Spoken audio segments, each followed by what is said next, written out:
টানা 1 ঘন্টা একটা মাফিয়া গ্রুপের সাথে আকাশের লোকেরা যুদ্ধ করতে থাকে। এতে আকাশে কিছু লোক মারা যায়, তবে ওই গ্রুপে 10 জন লোককে ওরা জীবিত অবস্থায় ধরতে পারে। এরপর ওদের থেকে অনেক তথ্য জানতে পারে। তারা কিছুক্ষণ পরেই ওদের কি ছেড়ে দিব?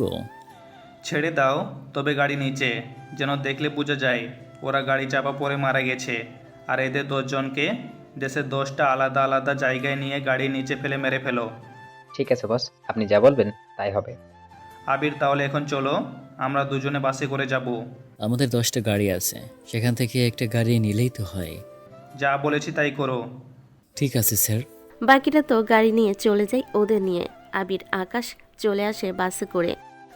কেননা আবির আর আকাশ দুই বন্ধু, ওরা একে অপরের জন্য প্রাণ নিতেও পারে, আবার প্রাণ দিতেও পারে।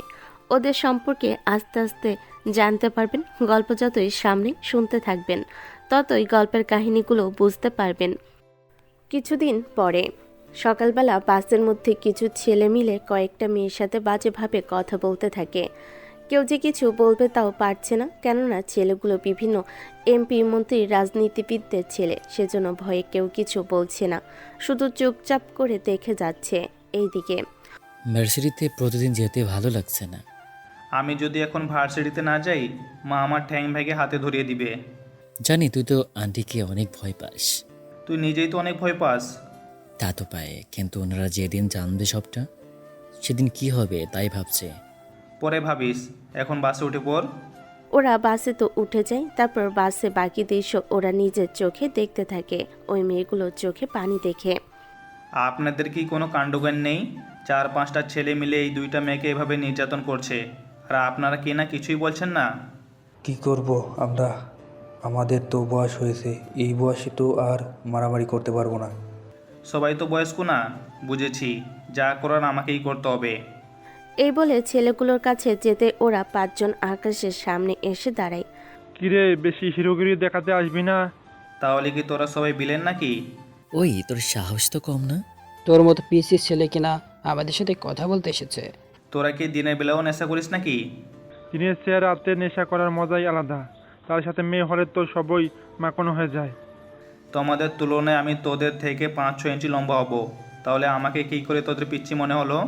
তাছাড়া তোদের কথাবার্তায় বোঝা যাচ্ছে তোদের পরিবারের বাকিরা কেমন হবে। এই পরিবার তুলে কথা বলবি না। কথাটা বলে একটা পিস্তল আকাশের দিকে ধরে। এতে বাকিরা তো ভয় পায় অনেকটা, কেননা আপনাদের মাথায় বন্দুক ধরে থাকলে আপনাদের তো সেম অবস্থা হতো। কিন্তু আকাশ কোনো ভয় না পেয়ে দাঁড়িয়ে আছে। কিরে, তোর কি একটু ভয় পাচ্ছে না? আমাকে দেখে কি তোর বাচ্চা মনে হয় যে এই বন্ধু দেখে আমার ভয় লাগবে? তোর তো দেখি অনেক বড় কলিজা। দোস্ত, ওর এই কলিজা আমার দেখতে অনেক ইচ্ছা হচ্ছে। রবি ঠিকই বলেছে, আমারও ইচ্ছে দেখার জন্য। তোদের যখন এতই ইচ্ছে, তখন তোরা ওর 2 হাত চেপে ধর। আমি ওর পেট এখনই কেটে তোদের কলিজা এনে দিব। তোমরা কি দাঁড়িয়ে দাঁড়িয়ে ওদের তামাশা দেখবে নাকি? ওরা একটা ছেলেকে এভাবে মারবে, আমরা কি চেয়ে থাকবো নাকি? ওই বুড়ো, বেশি কথা বললে তোর পেটই আগে ফুটো করে দিব, বলে দিলাম। বয়স্ক লোকটা এবার ভয় পায়। বাকিরা তো ভয় পেয়ে আছে আগে থেকেই। এইদিকে আবির চুপ করে দাঁড়িয়ে আছে, কেননা আবির ভালো করে জানে কি কি হতে পারে এখানে, সেজন্য। আচ্ছা, চাকু ছাড়া পেট কাটবে কি করে? দাঁড়াও, আমার কাছ থেকে চাকু আছে, তোমাদের দিচ্ছি।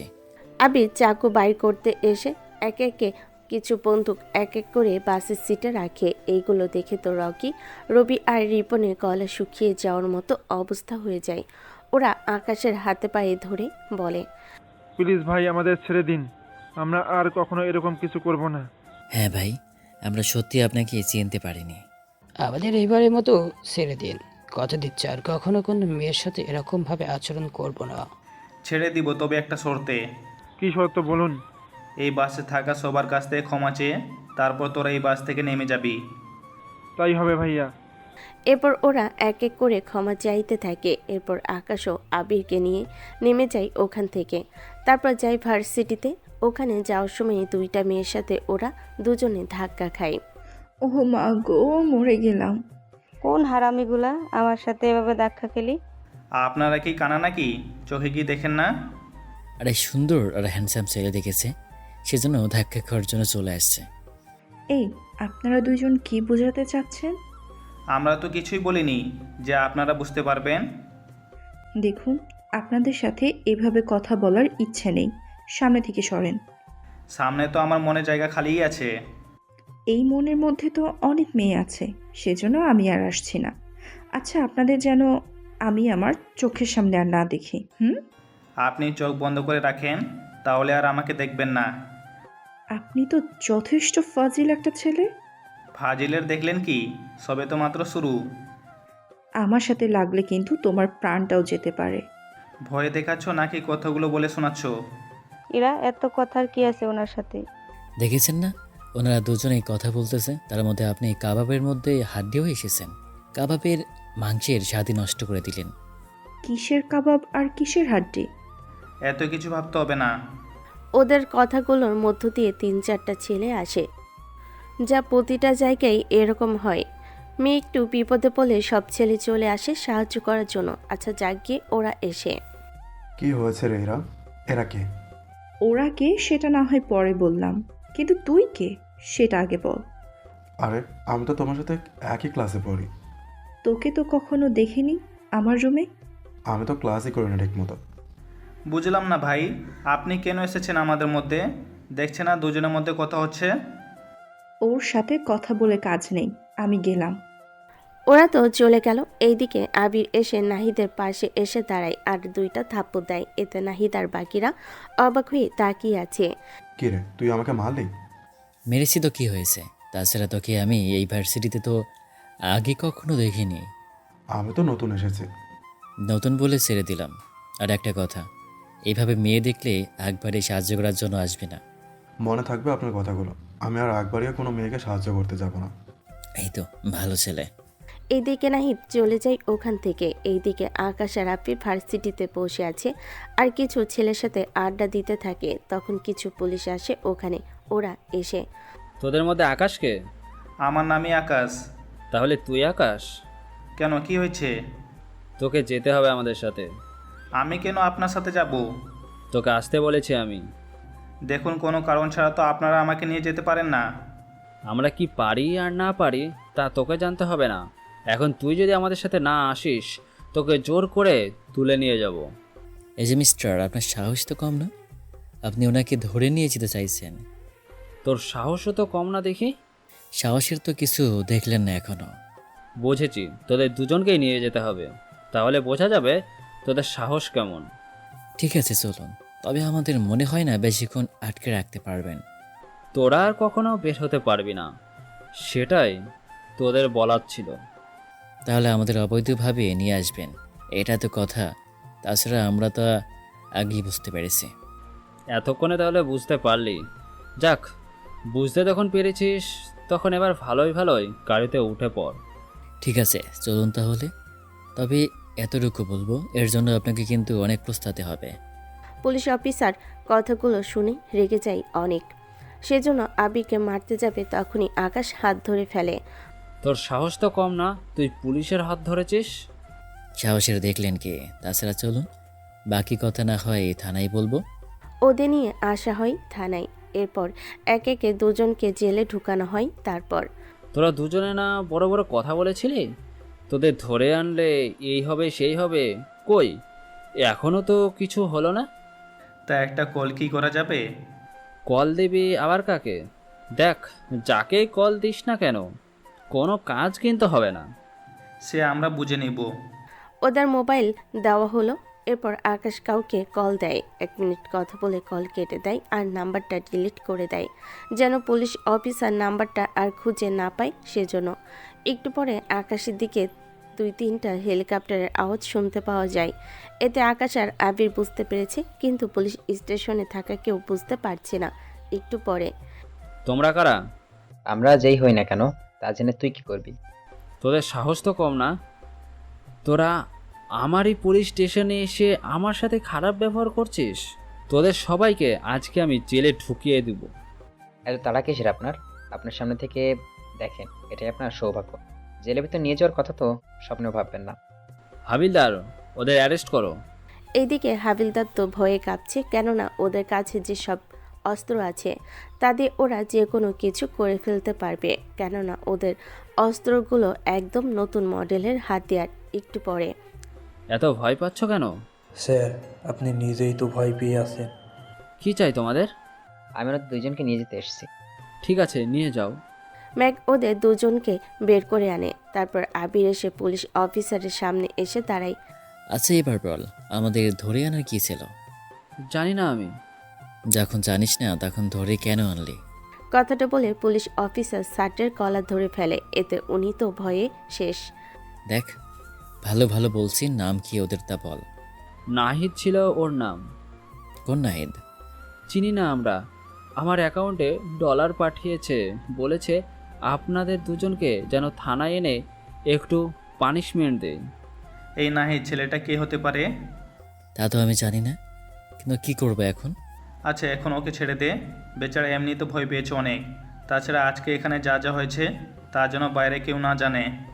ঠিক আছে, কেউ জানবে না।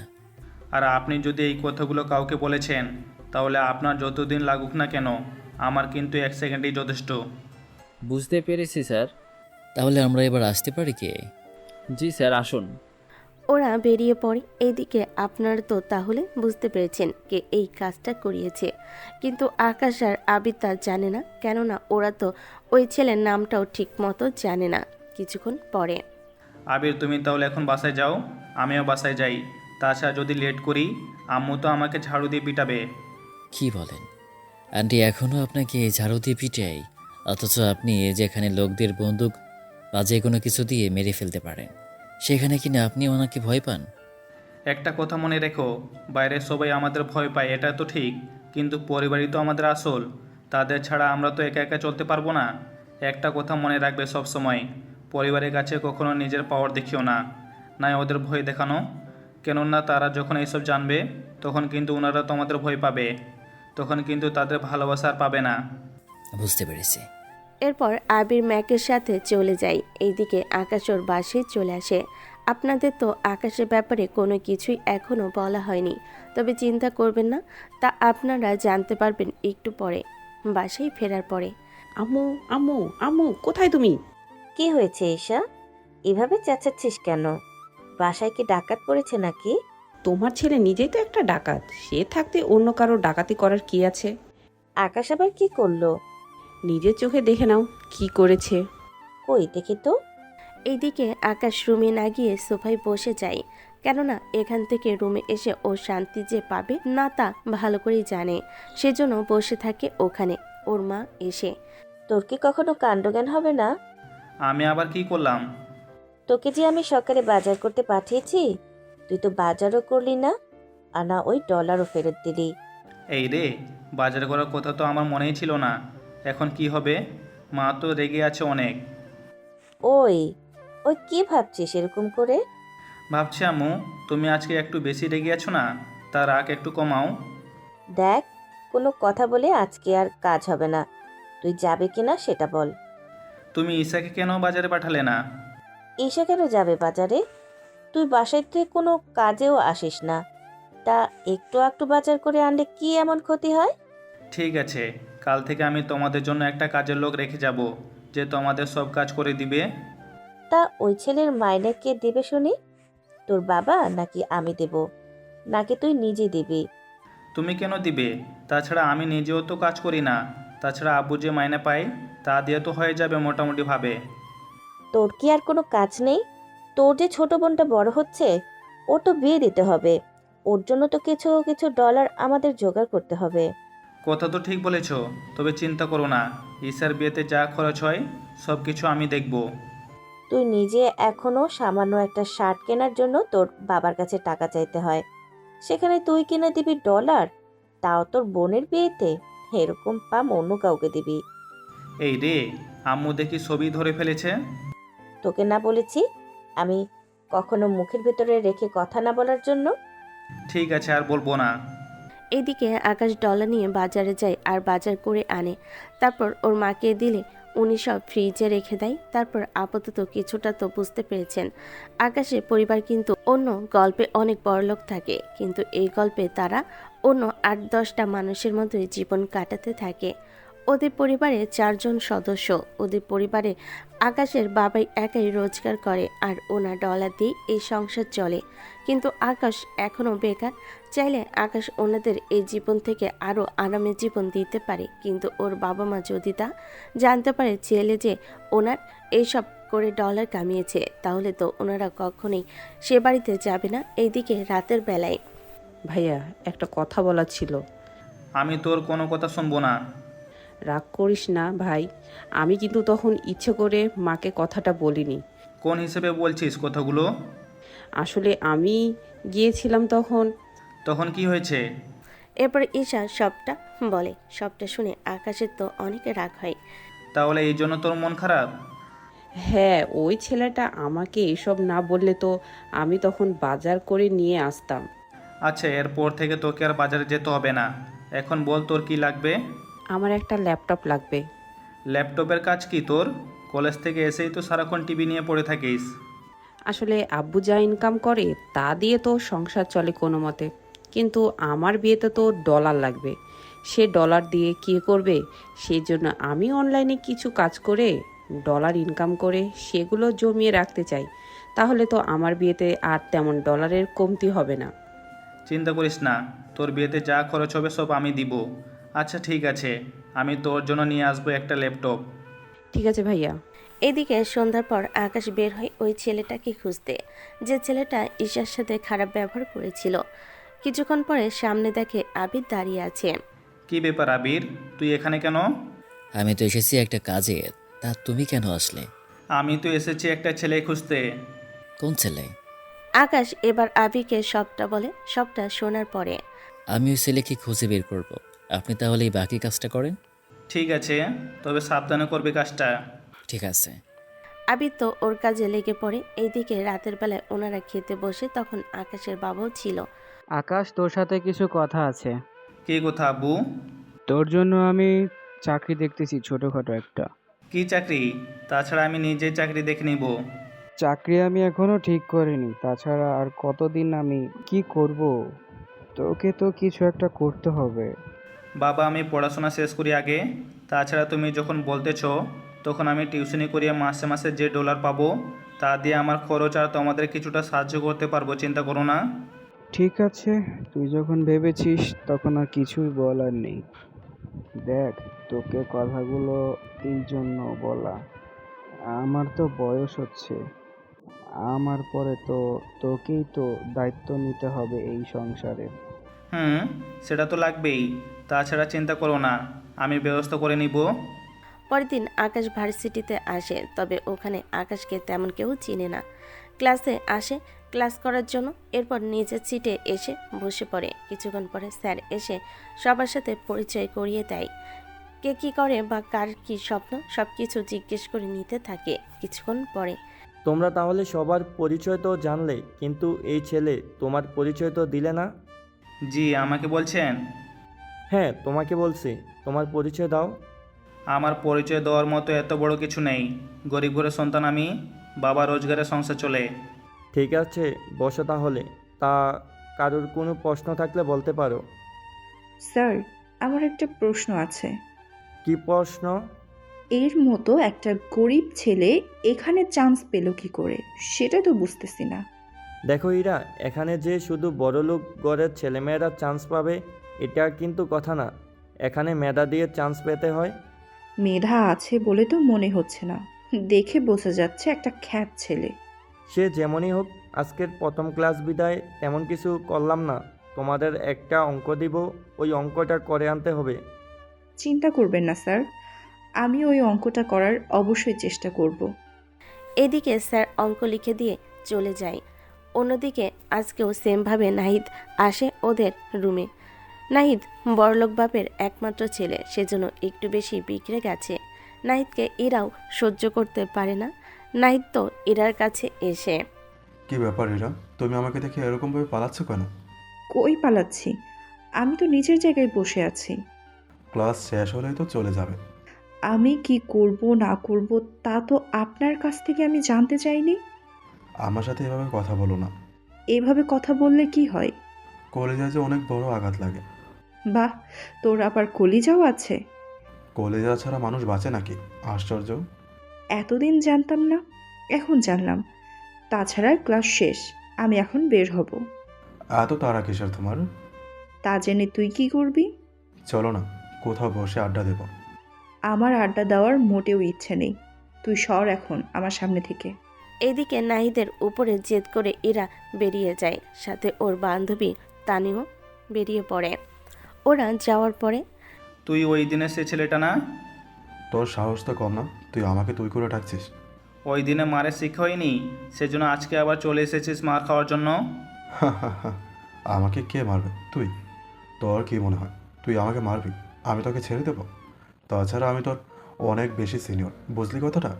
সিনিয়র যখন সিনিয়রের মতো থাকো, এখানে জুনিয়রদের পিছনে পড়ে আছো কেন? ওকে ভালো লাগে বলে ওর পিছনে পড়ে আছে, কিন্তু তুই কে? তোকে কেন আমি এত কিছুর প্রশ্নের উত্তর দিচ্ছি? আমার পরিচয় জানলে তুই তো এখানেই কাপড় নষ্ট করে দিবি। ঠিক আছে, দিন এখন আছে, বাকি দিনগুলোতে দেখে নেব আমি। ওকে, তাই করিস। নাহিদ এবার বের হয়ে যায়। এইদিকে কিছুক্ষণ পরে আবির কল দেয়। কি হয়েছে বল। আজকে একটা ডিলের জন্য যেতে হবে ওই জায়গায়। তা তুই কি একা একা পারবি? ওরা তো আমার সাথে ডিল করবে না। আচ্ছা, কখন আসতে হবে তা আমাকে জানা, আর কোন জায়গায় এসব হচ্ছে তা ঠিক করে জানাও আমাকে, কেননা ওদের তো মোটেও বিশ্বাস নেই। কোন দিক থেকে কী করে বসে তার কোনো বিশ্বাস নেই। বুঝতে পেরেছি সব কথা। আমি তাহলে সব ডিটেলস নিয়ে কল দিব। একটা কথা বলতে ভুলে গেছে। কি কথা? ওই ছেলেটাকে তো ধরে নিয়ে আসছে। কোন ছেলেকে? যে ছেলেটা ঈশাকে বাজে কথা বলেছে। ওকে তুই নিজের মতো করে যা করার করতে থাক। ঠিক আছে। এইদিকে ছেলেটাকে মারতে থাকে, তারপর অনেক কিছু শিখিয়ে দেয়। সবটা শেখানো শেষ হলে ছেড়ে দেয়। অন্যদিকে কোনো কিছুর খবর পেয়েছেন? স্যার, একটা খবর পেয়েছি। কি কথা? এখানে বলবো নাকি বড় স্যারকে ডেকে নিয়ে আসবেন? ওনার সামনে বলবো। ঠিক আছে, ওনাকে নিয়ে আসতেছি কল দিয়ে। এরপর ওনাকে কল দেওয়া হয়। কিছুক্ষণ পরে উনি আসে। কি ব্যাপার, আমাকে কল কেন দিলে? আমরা কিছু তথ্য পেয়েছি, সেগুলো আপনাকে জানানোর জন্য এসেছি। কি তথ্য বলো? হাবিলদার সবটা বলতে থাকে। সবটা শুনে ডিসির কপাল ঘামতে থাকে, যা ওরা লক্ষ্য করেছে। কি ব্যাপার স্যার, আপনার কপাল ঘামছে কেন? তোমরা যাদের খবর এনেছো, তোমরা কি জানো ওরা কারা? ওরা কারা? ওরা হচ্ছে বড় বড় মাফিয়া গ্রুপের প্রধান। ওদের ধরা যতটা কঠিন, আবার ওদের হাতে মারা যাওয়াটা ঠিক ততটাই সহজ। ওরা চাইলে এই পুলিশ স্টেশনে 2 মিনিটে ধ্বংস করে দিতে পারে, আর তুমি কিনা ওদের ধরার কথা বলতেছো? তাহলে কি ওরা এভাবেই ক্রাইম করে যায় আর চেয়ে চেয়ে দেখবো? সুযোগের জন্য আমাদের অপেক্ষা করতে হবে, সুযোগ বুঝে কাজ করতে হবে। সেই সুযোগ আসবে কবে তাহলে? তাড়াতাড়ি ও আসতে পারে। আচ্ছা, ওদের যখন ডিল হবে তখন আমরা ওদের ওখানে একটা ঝামেলা সৃষ্টি করব। তাহলে ওরা নিজেদের মধ্যে মোটামুটি কিছুক্ষণ মারামারি করবে। একে ওকে ওরা নিজেরাই নিজেদের লোকেদের মারবে। সেই সুযোগ হলেই ওখান থেকে আমরা ওদের ধরে নিয়ে আসব। আইডিয়া খারাপ না, এখন শুধু দেখো প্ল্যান অনুযায়ী কাজ হয় কি না। সেই অনুযায়ী চেষ্টা করব কাজ করার জন্য। এদিকে ওরা তো প্ল্যান করতে থাকে। অন্যদিকে রাতে আকাশ যখন বাড়িতে ফিরে তখন ওর বাবা ওকে জিজ্ঞেস করে, ওকে যে বলেছি তা কি কাজ হয়েছে? হ্যাঁ বাবা, কাজ হয়েছে, তুমি কোনো চিন্তা করো না, আমি 2-3 দিনের মধ্যে ব্যবস্থা করে নিব। তাছাড়া আব্বু, আমি কালকে বাসায় ফিরবো না রাতের বেলায়। বাসায় না ফিরলে যাবে কোথায়? একটু কাজ আছে, সেজন্য বাসায় ফিরতে পারবো না। তাছাড়া আমি সকালে বাজার করে এনে দিয়ে যাব। ঠিক আছে। এইদিকে পরের দিন বাজার করে ওর মাকে দেওয়া হয়। এরপর ওনাদের সাথে কথা বলে আকাশ চলে আসে ওর আস্তানায়। আস্তানায় আসতে সবাই কিং বলে আকাশকে শুভেচ্ছা জানাতে থাকে। বস বস, এখনই আমাদের রওনা দিতে হবে। কিন্তু তুমি একা কেন যাবে? আমি তো প্রথমে যাব ওখানে, আপনার সিকিউরিটি ঠিক করতে হবে, তারপর তো আপনি আসবেনই। তবে যাই করো না কেন সাবধানে করবে। বুঝতে পেরেছি। তাছাড়া জাফর ইকবালের এত বড় সাহস হবে না আপনি কিছু বলার। তাও বলা যায় না, সবাই সুযোগ খুঁজবে। তাছাড়া ওখানে আরও অনেক লোক থাকবে। বুঝতে পেরেছি। আমাদের লোকেদের ভালোভাবে থাকতে বলিও। কিন্তু স্যার, আমার একটা প্রশ্ন ছিল। কি প্রশ্ন বলো? ওখানে জাফরের সাথে নাকি আরও কয়েকজন মাফিয়া আসবে? সেটা তো আসবেই, কেননা আজকে ডিল যা হবে তার জন্য তো অনেকে আসবে ওটা কেনার জন্য। কিন্তু আমরা তো এতগুলো ডলার পাবো কোথায়? যদিও অন্য সব মাফিয়াদের ডলার আছে, কিন্তু ওদের পাওয়ার নেই বললেই চলে। আর আমাদের ঠিক তার উল্টো, আমাদের কাছে ডলার কম কিন্তু ক্ষমতা আছে অনেক বেশি। এই ক্ষমতা দিয়েই তো আমাদের বাকিটা করে নিতে হবে। তা বস, এখানে আমাদের প্ল্যানটা কি? আপাতত তুমি ওখানে যাও, বাকিটা পরে দেখে নিব আমি। ঠিক আছে বস, তাই হবে। এইদিকে ম্যাকও তো চলে যায়। এইদিকে জাফরও লোকেদের নিয়ে আসতে থাকে একটা জায়গায়। আজকে একটা জায়গায় ওদের মিটিং বসবে, যে মিটিংয়ে সব বড় বড় মাফিয়াদের লোক আসবে। আর ওই লোকগুলোই এক একটা মাফিয়ার রাজ্য তৈরি করে ওখানে থাকতে থাকে। এক একে 10 জন মাফিয়ার লোক আসে। সবার নাম বলবো না, কেননা সবার সাথে পরিচয় হয়ে আপনাদের কোনো কাজ নেই। কেননা যারা মেন মাফিয়া তাদের সাথে কথা বললেই হবে, বা ওদের পরিচয় পেলেই হবে আমাদের। এদিকে জাফর, রাজীব, ড্যানি আর ডেভিল, এরা মূলত মাফিয়ার রাজত্ব করে বেশি, কিন্তু এদের পাওয়ার কম, তবে ডলারের পাওয়ার একটু বেশি। সবাই মিটিংয়ে বসে। এবার চলুন ওদের মিটিং সম্পর্কে কিছুটা ধারণা নিয়ে আসি। সবাই কথা বলতে থাকে তখন। তা আপনারা সবাই তো জানেন আজকের মিটিং ডাকার কারণ কি ছিল? হ্যাঁ, তা তো জানি। তা এনেছো তো সেটা? তা ওই জিনিসটা বের করে সবাইকে দেখাও। তাড়াতাড়ি করো, সময় বেশি নেই হাতে। আরে এত তাড়া কিসের? সবই দেখতে পারবে আস্তে আস্তে। তার আগে কিছু কথা সেরে নিচ্ছি। কি কথা? কথাটা হচ্ছে এইটা আমি বিক্রি করতেছি, তবে একটা শর্তে। কি সত্য? দেখো, তুমি যা চাও তাই পাবে। আমি ওই জিনিসটার জন্য যে কোনো মূল্য দিতে রাজি আছি। বেশি কথা না বলে আগে বের করো। আপনারা কি ভুলে যাচ্ছেন কার সামনে দাঁড়িয়ে কথা বলছেন? হতে পারে তোমাদের ক্ষমতা বেশি, কিন্তু আমারও কিন্তু কম না। তা আমি জানি। তা ভাই, এখন যা বলবে তা ভালো করে শুনবেন। তবে একটা কথা, বেশি কথা যেন শুনতে না হয়। যা বলার একজন একজন করে বলবেন। ঠিক আছে, শুরু করেন তাহলে। এই ভিডিওটা দেখেন। তারপরে একটা ভিডিও চালানো হয়। ওই ভিডিওতে সব কিছু দেখানো হয়, কোন অস্ত্র দিয়ে কি কি করা যায় আর কোনটা দিয়ে কি কি কাজে ব্যবহার করা হয়, তা ওই ভিডিওর মধ্যে আছে। সবাই মনোযোগ দিয়ে ভিডিওটা দেখতে থাকে। দেখা শেষ হওয়ার পরে আশা করি আপনারা সবাই বুঝতে পেরেছেন। সবই তো বুঝলাম, তাই এইগুলো তুমি পেলে কোথায়? ভাই যেখানে থেকে এনেছে সেখানে তোমরা কখনোই যেতে পারবে না। এজন্য শুধু শুধু শুনে কাজ নেই। তারপরও জানতে তো ইচ্ছে হবে, কোথায় ফেললে এইগুলো আর কিভাবে এখান পর্যন্ত আনলে? বললাম না, এসব বিষয়ে জানতে হবে না। আমরা যদি না জানি তাহলে এইগুলা এখান থেকে নিয়ে যাব কি করে আমরা? চিন্তা করবেন না, ঠিকানা আমাদের বলে দিলে হবে, আমরা নিজ দায়িত্বে পৌঁছে দেব। তাহলে তো আর কোনো চিন্তা নেই আমার। চিন্তা যে নেই তা শিওর হবে কি করে? তাছাড়া তুমি যে এগুলো কিনতে পারবে তা শিওর হচ্ছ কি করে? তা কি তোমাদের জানতে হবে না? দেখ, সাবধানে কথা বলবি আমার সাথে। এদিকে ওরা 4 জন নিজেদের মধ্যে কথা কাটাকাটি চলতে থাকে। একে একে ওরা কি করবে তা নিয়ে নিজেরাও বুঝতে পারছে না, কেননা ওদের কথা অনুযায়ী এটা বোঝা যাচ্ছে ওরা অস্ত্র কেনার পরে প্রথমে নিজেদের মধ্যে ঝামেলা শুরু করবে। সেজন্য চুপ করুন সবাই। একে একে ওনারা চুপ হয়ে যায়। এবার আকাশ সবার উদ্দেশ্যে করে বলে, দেখুন, এই অস্ত্রগুলো কিনতে হলে আপনাদের কিছু শর্ত মানতে হবে। নতুন করে আবার কি কি শর্ত? শর্তগুলো মেনে চললে আপনাদের জন্যই ভালো হবে। আর যদি না মানা হয় তাহলে? তাহলে নিজেদের মধ্যে হয়তো মারামারি শুরু করে দিতে পারেন। এতে কতজন মারা যাবে তা তো আমি নিজে কেন, তোমরাও বলতে পারবে না হয়তো। ঠিক আছে, বলুন তাহলে কি কি শর্ত? আমার এই অস্ত্রগুলো আপনারা নিজেদের মধ্যে ইউজ করতে পারবেন না, মানে নিজেদের স্বার্থে ব্যবহার করতে পারবেন না। আপনার কথাটার মানে এখনো বুঝতে পারিনি। এই যে এই অস্ত্রগুলো পাওয়ার পরে যে কিনতে পারবে সে হয়তো বাকিদের এইগুলো দিয়ে ভয় দেখাবে বা আরেকটা গ্রুপের সাথে ঝগড়া বাঁধিয়ে বসবে। এরকমটা করা যাবে না। আপনারা হঠাৎ এরকমটা কেন মনে হলো? একটু আগ থেকে যা শুরু করলেন এতে তো এরকমই বোঝা যায়। আচ্ছা, এখন নিলাম শুরু করি। তবে একটা কথা, এই মালগুলো আপনাদের ঠিকানায় পৌঁছে দেওয়াটা আমার দায়িত্ব। তাহলে তো ভালো হয়। আপনারা আগেই নিজেদের ঠিকানা লিখে দিন এখানে। আগে কেন দিব? যা বলেছি তাই করুন আগে। এরপর বাকিরা নিজেদের ঠিকানা লিখে দিল। ঠিকানাগুলো নেওয়ার পরে ওরা কাজ শুরু করে। এরপর 10 মিনিট ধরে দাম ঠিক করার পরে তার ডেভিল কিনতে পেরেছে। এরপর বাকিরা ডেভিলকে শুভেচ্ছা জানাতে থাকে। তাহলে এবার ডলার পাঠিয়ে দাও আমার অ্যাকাউন্টে।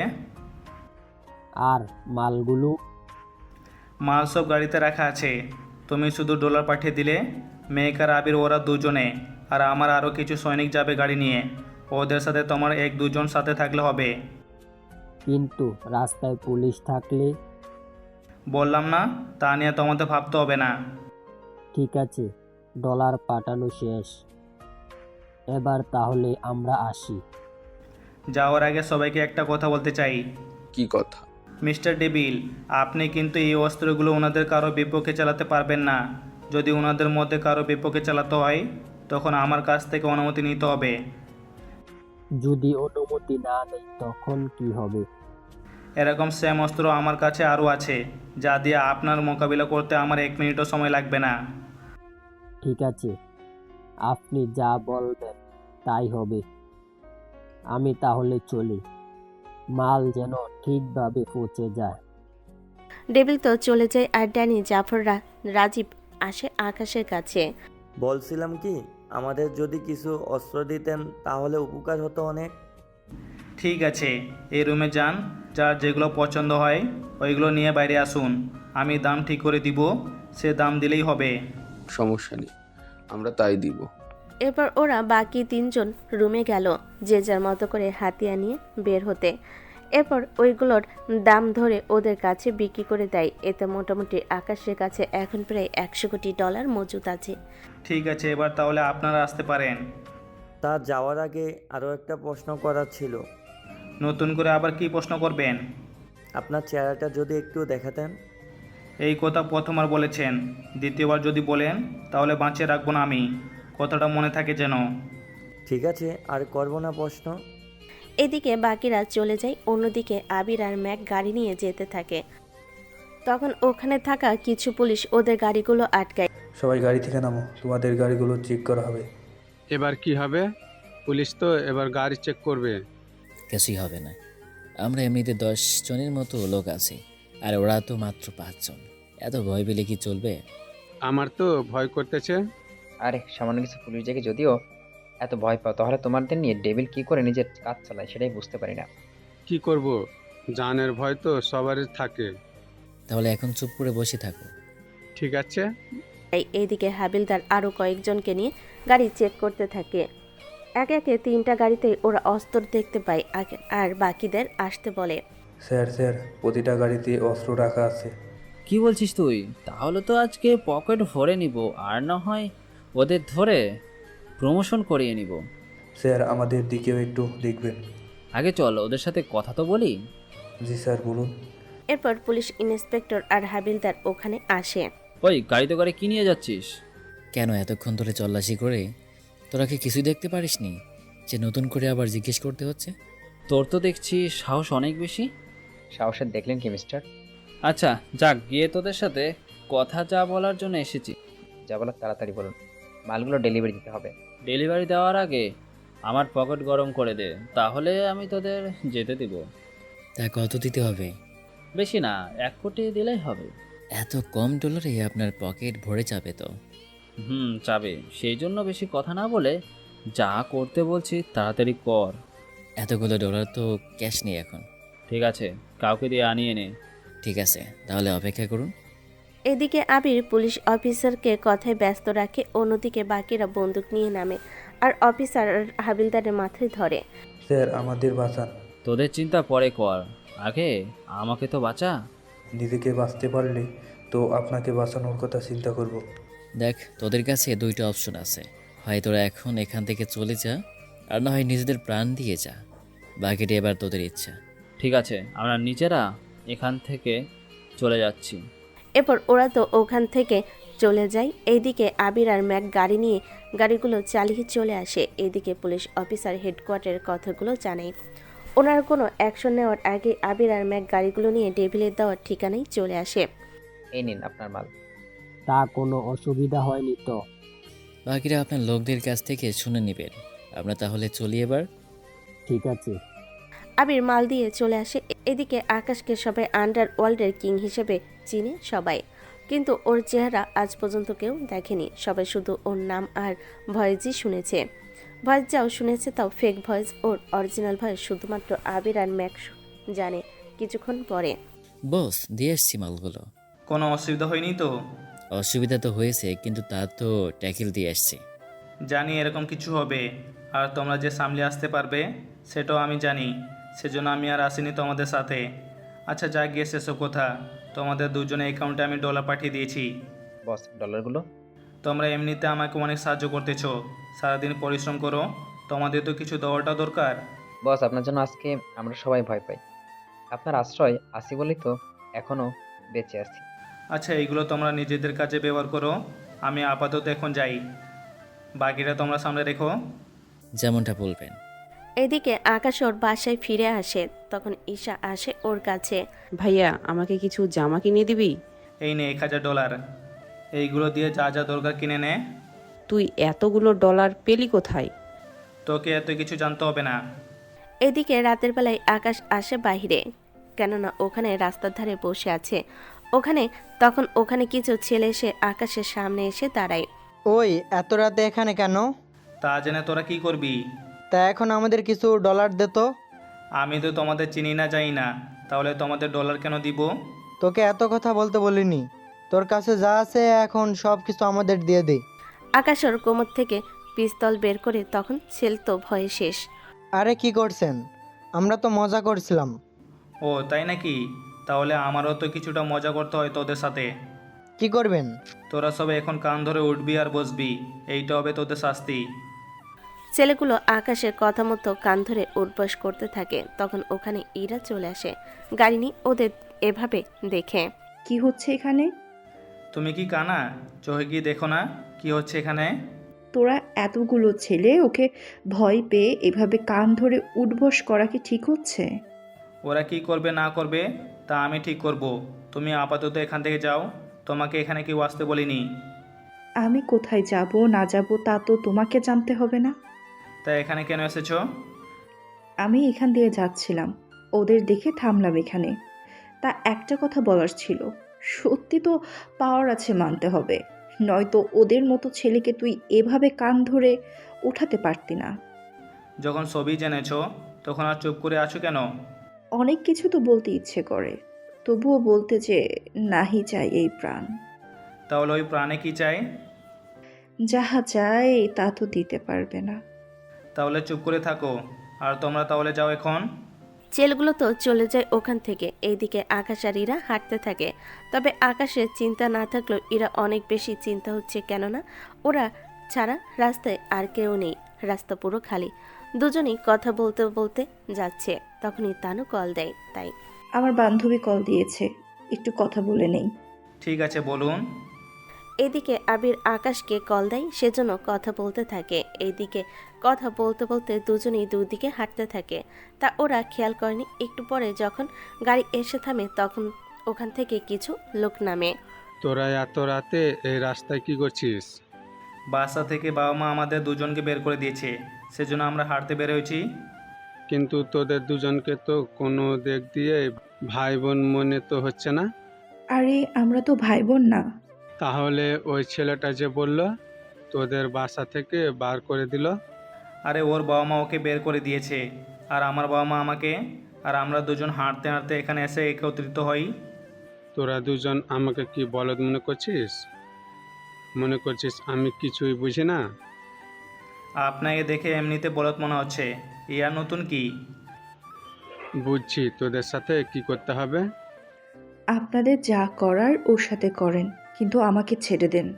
তোকে তো আমি ধরে রাখবো। বুঝলাম না ভাই, আপনার তো কাজ আছে, আপনি এখানে বসে না থেকে নিজের কাজে গেলেই তো পারেন। আমার কাজ আছে কি নেই সেটা তোর কাছ থেকে জানতে হবে না। আচ্ছা, তোরা এখানে বস, আর তুই কাজীকে খবর দে। কাজী কেন? তোর বিয়ে দিতে। আশ্চর্য, আমার বাবা মা আমার বিয়ে দিবে, তা না করে আপনি কেন? তাছাড়া বিয়েটা কার সাথে? যার সাথেই হোক না কেন, কাজে আসার পর দেখতে পাবি। এবার ইরা তো ঘাবড়ে যায়। এদিকে আকাশও নর্মালভাবেই আছে, কেননা ইরার বিয়ে যার সাথে হোক না কেন এতে আকাশের তো কোনো সমস্যা নেই। 20 মিনিট পরে ওখানে কাজী আসে। কার বিয়ে দিতে হবে বলেন? এখানে কেউ বিয়ে করছে না। তাহলে আমাকে কেন ডেকে আনা হয়েছে? সেটা আমি জানি না। সে কি কথা? বিয়ে না হলে আমাকে কেন আনা হয়েছে এখানে? যে আপনাকে আসতে বলেছে আপনি তাকেই জিজ্ঞেস করেন। এই যে আপনি বলেন বিয়েটা কার? আমি তো এই বিয়ে করব না। মেয়ে যখন রাজি না তখন এই বিয়ে হবে কি করে? সেটাই তো বলতেছি আমি। ওই তোরা চুপ কর, আমি যা বলতেছি তাই হবে। আচ্ছা ভাই, আমি বুঝতে পেরেছি আপনি ওনাকে বিয়ে করবেন। তাহলে আমি এখান থেকে কি করব? আমি চলে যাই, আপনারা দুজনে বিয়ে করে নেন। ছি, আমি এই খাটাস মার্কা লোককে কোনোভাবেই বিয়ে করব না। বেশি কথা বললে আমি বিয়ে ছাড়াই তোর সাথে বাসর করে নেব। তুই শালা তো দেখি আসলে একটা লুচ্চা। লুচ্চামের কি দেখলি? ওই কাজী, তুই তাড়াতাড়ি করে ওই মেয়ের ডিটেলস লেখ। না, আমি কোনো কিছু বলবো না। তুই যদি কোনো কিছু না বলিস তাহলে আমি কিন্তু। এই বলে বন্দুক বের করে ইরার মাথায় ধরে। এইদিকে ইরা তো ভয়ে ভয়ে শেষ, মুখ দিয়ে কোনো কথাই বের হচ্ছে না। সেজন্য লোকটা ইরার ব্যাগ থেকে ওর আইডি কার্ড পায়। এই নিন কাজী সাহেব, এখানে মেয়েটার ডিটেলস লেখা আছে, আপনি খাতায় তা লিখে নিন। এইদিকে আকাশ তো চুপ করে আছে, কোনো কথাই বলছে না।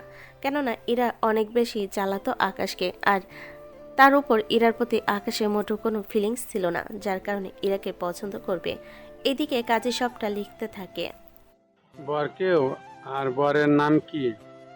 বর হচ্ছে ওই ছেলেটা যে ওই মেয়েটার পাশে বসে আছে।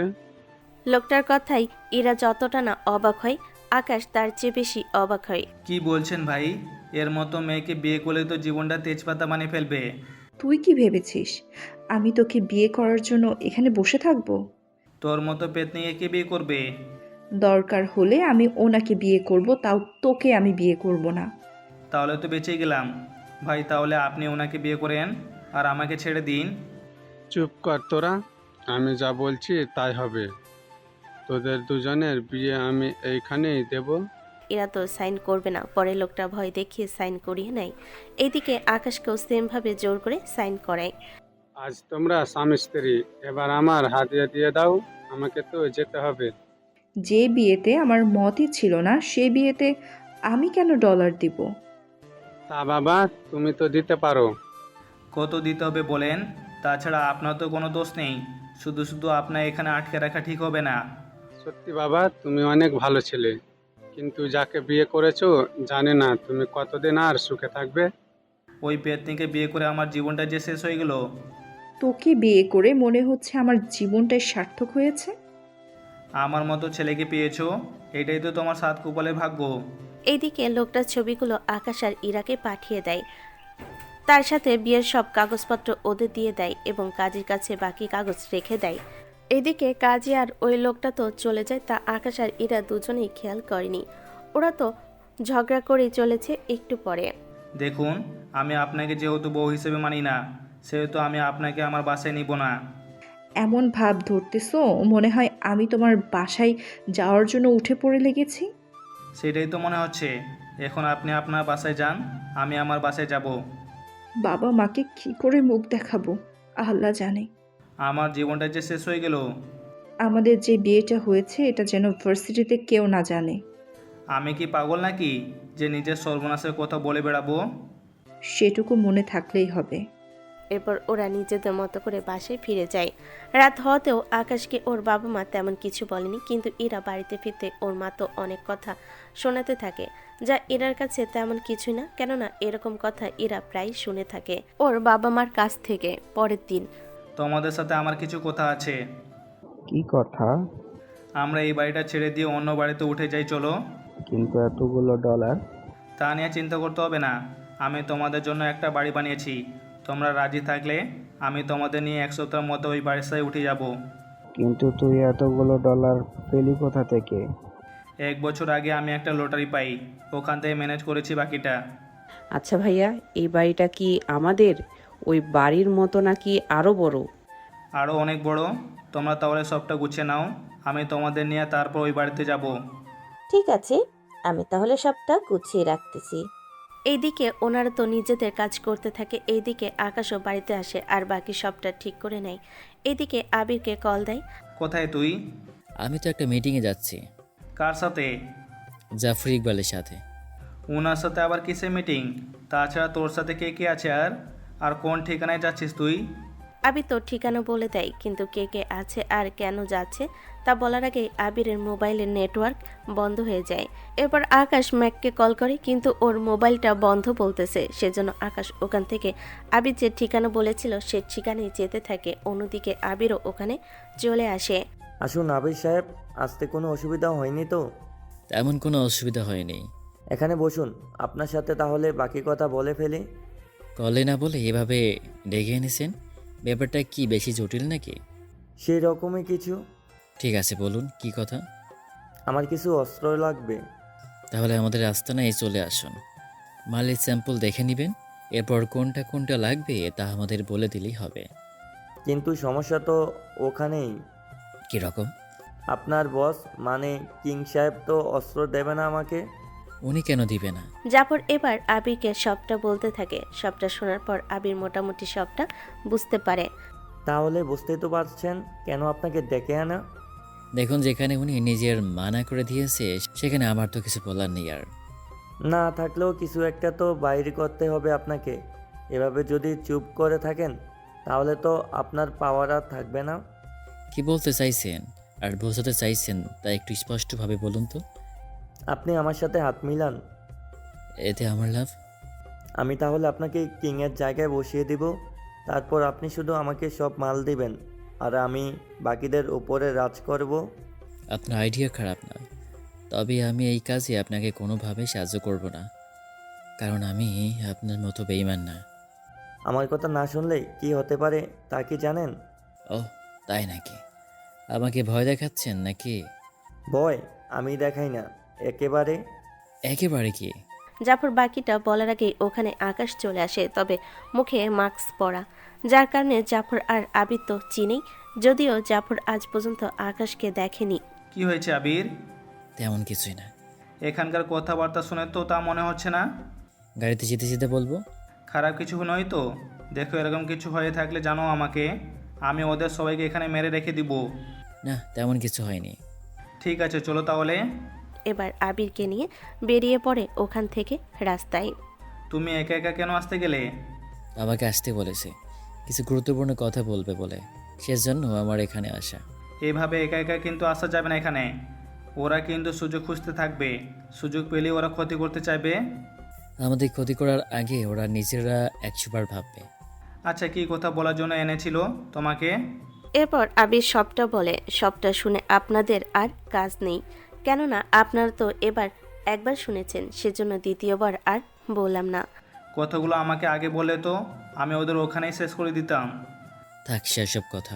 তাছাড়া আমরা নিজেরা ঠিক থাকলে কেউ আমাদের মাঝে ফাটল ধরাতে পারবে না।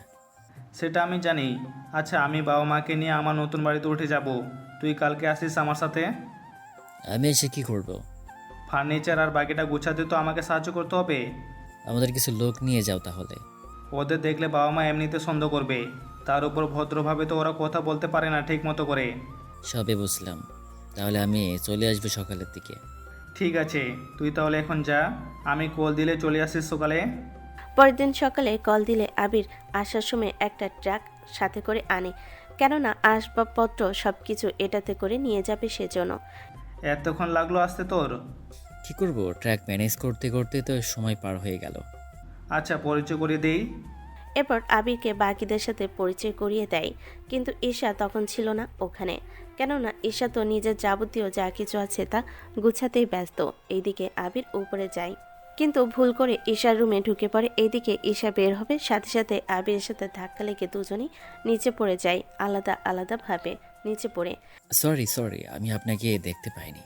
আপনি কি কানা নাকি যে আমার মতো বড় একটা মেয়েকে দেখতে পারেননি? সত্যি বলছি, আমি আপনাকে মোটেও দেখতে পাইনি। তাই এটা বলুন, আপনি এখানে কেন? আমি তো আকাশ স্যারের। কি? ভাইয়া নিজেই তো কোনো কাজ করে না, আবার স্যার হলো কি করে? সে যাগে, এখানে কেন এসেছেন তা আমাকে বলেন। আমি তো এসেছি মালগুলো গাড়িতে উঠাতে, কিন্তু মাঝখানে আপনি এসে পড়লেন। তাহলে এইগুলো নিন আর আমার পেছনে পেছনে আসুন। তা আপনি খালি হাতে কেন যাচ্ছেন? কাজ তো আপনি করতে এসেছেন, তাহলে আমি শুধু শুধু এত ভারী জিনিস কেন নিব? তাছাড়া আমি আমার জিনিসপত্রগুলো নিয়ে যাব, বাকিটা আপনি দেখে নিন। ভাব নিচ্ছেন আমার সাথে? আমি তো মেয়ে, ভাব তো নিতেই পারি। ভুলটা আমারই হয়েছে। আমি তো ভুলে গিয়েছিলাম মেয়ে মানুষের বুদ্ধি বলতে কিছু নেই। প্রবাদ তো ভুল বললেন। তাহলে সঠিকটা কি? সঠিক হচ্ছে মেয়ে মানুষের বুদ্ধি হাঁটুর নিচে থাকে। সরাসরি অপমান করতে চাইনি বলে কথাটা আমি ঘুরিয়ে বললাম, কিন্তু আপনার জন্য তার হলো না। আপনাকে তো আমি আমার কিছুই করতে পারবেন না। কেন পারবো না? কারণ এরপর আমাদের দেখাই হবে না। বলা তো যায় না, হতেও পারে দেখা আবার। তাহলে তো সেটা আপনার ভাগ্য বলে ধরে নিতে হবে। তবে আপনি দেখতে অনেক কিউট। আমার ভাইও সেম কথা বলে, তবে তার সাথে আর একটা কথাও বলে। কি কথা শুনি? কিউট পেতনি বলে। আমাকে নাকি পেতনিদের মতো কিউট লাগে। আচ্ছা, আপনার সাথে কথা বলে আমার কোনো কাজ নেই, এমনিতে লেট হয়ে যাচ্ছে অনেক, আমাকে যেতে হবে। বাকিটা আপনি নিয়ে যাবেন এখান থেকে। ঠিক আছে, দেখি তা সম্ভব হয় কি না। এদিকে এক একে সবকিছু ট্র্যাকে উঠিয়ে নেওয়া হয়েছে। কিছুক্ষণ পরে সবকিছু নিয়ে রওনা দেয় আকাশের নতুন বাড়ির দিকে। বাড়িতে এসে ওনারা তো অবাক। এত বড় বাড়ি? হ্যাঁ মা, আজ থেকে আমরা এই বাড়িতে থাকবো। কিন্তু তুই এতগুলো ডলার পেলি কোথা থেকে? এক কথা আর কতবার বলবো? আমার থেকে কিন্তু বাড়িটা সুন্দর লেগেছে কি অনেক। কথা কম বলে এখন ভিতরে আয়। স্যার আমি তাহলে এখন আসি। রাতটা থেকে যাও। এরপর ওনারা ভিতরে আসে, বাকিটা আবার আগের জায়গা মতো সবটা ঠিক করে নেয়। অন্য একদিন আসবো, এখন যাই আমি। তাছাড়া ওইদিকে কাজও আছে। ভুলে গেছিলাম, তবে যাই করিস না কেন সাবধানে করবি। তা তো করবোই। এইদিকে রাতের ভিতর ওনারা বাকিটা সব ঠিক করে নেয়। এইদিকে পরের দিন আকাশ আসে ভার্সিটিতে। তখন ইরাকে দেখতে পায় কিছু ছেলের সাথে বসে বসে কথা বলছে। তখন ওখানে আসে। ইরা কি করছো? হো, তুই কে রে যে তোকে বলতে হবে? নাহিদ, তুই একটু চুপ কর। আকাশ, তুমি এখানে কেন? বউ যেখানে হাজব্যান্ড সেখানে থাকবে, এই আর নতুন কি? কিসের বউ আর কার যাবে? আমি তো কিছু বুঝে উঠতে পারছি না। তোকে সবটা বুঝতে হবে না, যারা বোঝাচ্ছে এমনিতে বুঝে যাবে। আচ্ছা আমি চলি, ভার্সিটি শেষ করে আমার জন্য অপেক্ষা করবে। তোর জন্য কেন অপেক্ষা করব? তোর জন্য কেন অপেক্ষা করবে? তুই কি মার এখন খাবি নাকি আরও কয়েকদিন পরে খাবি সেটা আগে বল। কয়েকদিন পরেই খাই। এই কথা বলাতে নাহিদের মুখে একটা ঘুষি মারে, এতে নাক দিয়ে রক্ত পড়তে থাকে। এটা কি করলি? আজকে তোকে অ্যাডভান্স দিয়ে দিলাম। তুই কিন্তু বাড়াবাড়ি করছিস। তাহলে চুপ করে থাক। তুই কিন্তু আমার পরিচয় জানিস না। যদি জানতি তাহলে কিন্তু এই কাজটা কখনো করতি না। নাহিদের কথা শুনে ওরা কিছুটা অবাক হয়, কেননা ওরা জানে নাহিদের বাবা ব্যবসা করে, কিন্তু এর বাইরে যে অন্য পরিচয় আছে তা ওরা জানে না। কি বলিস? কি পরিচয় শুনি? আমার বাবা এখানটার এমপি, আর তুই তার ছেলেকে মেরেছিস। তোকে কেউ বাঁচাতে পারবে না। আরে নাহিদ, কি দরকার এসব করার? দরকার আছে, ওকে একটা শিক্ষা তো দিতেই হবে, নয়তো এরকমটা করবে সামনেও। আমি এক্ষুনি কল দিচ্ছি বাবাকে।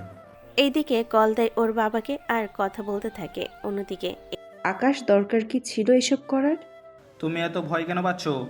দেখো, তুমি কিন্তু ভালো করে জানো আমাদের বিয়েটা হয়েছিল কোনভাবে। তাহলে তুমি কেন আমাকে নিজের বউয়ের মতো করে দেখবে? কাগজে কলমে তুমি আমার বউ, সেটা তো অস্বীকার করতে পারবে না।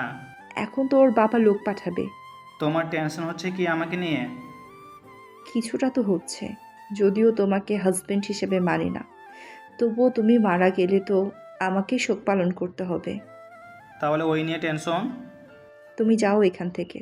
এদিকে আকাশ তো ওখানে বসে আছে। ইরা যতই বলছে না, কোনো কথাই শুনতে না। এইদিকে আকাশকে এরকম চলে যেতে বলাতে বাকিটা একটু অবাক হয়, সাথে চিন্তিত হয়। এইদিকে আকাশ কাউকে কল দিয়ে আসতে বলে। তুমি আবার কাকে কল দিলে? চিন্তা করো না, তেমন কিছু হবে না। প্রায় 30 মিনিট পরে ভার্সিটিতে প্রায় 5টা গাড়ি আসে। কিছু গাড়িতে নাহিদের বাবার লোকেরা আছে আর কিছু গাড়িতে আছে পুলিশ। কি ব্যাপার, পুলিশ নিয়ে আসলে কেন? আরে আগে আমরা ওই ছেলেকে সাহায্য করব, তারপর বাকি কাজ পুলিশে করে নেবে। যাক, তাহলে তো ভালোই হলো।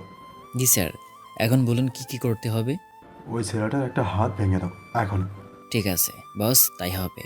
এই বলে ওরা আকাশকে মারতে আসবে। তখনই ইরা নাহিদের কাছে এসে ওকে যেন ছেড়ে দেয়, কিন্তু তাও নাহিদ চুপ করে আছে। এইদিকে আকাশ ওদের মারতে থাকে। আকাশের মারামারি দেখে বাকিরা তো অবাক হয়ে তাকিয়ে আছে, কেননা ওরা আগেই আকাশকে এরকমভাবে মারামারি করতে দেখেনি। তার উপর 6 প্যাক বডি দেখে অনেকে তো হিংসে করতে থাকে। এদিকে ওরা মোটামুটি মাটিতে শুয়ে দেয় মারতে মারতে, কিন্তু পুলিশ এখনও কিছু করছে না ওদের পরিস্থিতি দেখে। আঙ্কেল, আপনি দাঁড়িয়ে না থেকে ওকে আটকান। নয়তো ওদের সবাইকে মেরে ফেলবো। এবার পুলিশ অফিসার বাকিদের নিয়ে আকাশকে ঘেরাও করে ফেলে। এবার পালাবি কোথায়? আমি পালাবো না, পালাবি তো তোরা। তাই নাকি? কি করে তা একটু দেখি।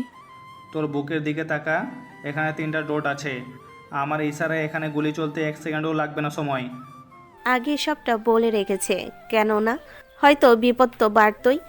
তা তো আপনারা দেখতে পেরেছেন। এইদিকে কি হলো আঙ্কেল, ওকে গুলি করে দিন, যা হওয়ার হবে আমি সামনে নেব। কিন্তু আমাকে যে মেরে ফেলবে তাহলে? কে মারবে আপনাকে? তোকে তা জানতে হবে না। এবার আমি তাহলে আসি, আপনি এখানেই থাকুন।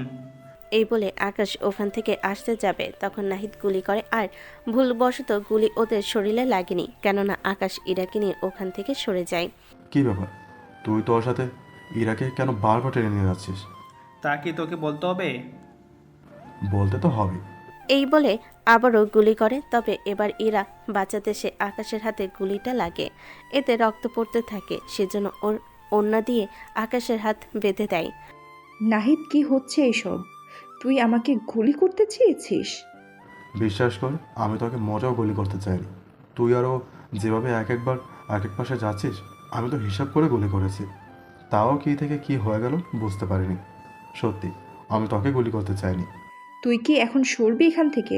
কেন, কোথায় যাবি তুই? ওকে নিয়ে হসপিটালে যেতে হবে। দেখছিস না কতটা রক্ত বের হয়েছে? আমি এটা বুঝলাম না, ওই ছেলেটার জন্য তোর আদা দরদ উতলে কেন পড়তেছে? ও মারা গেলে কার কি আসে যায়?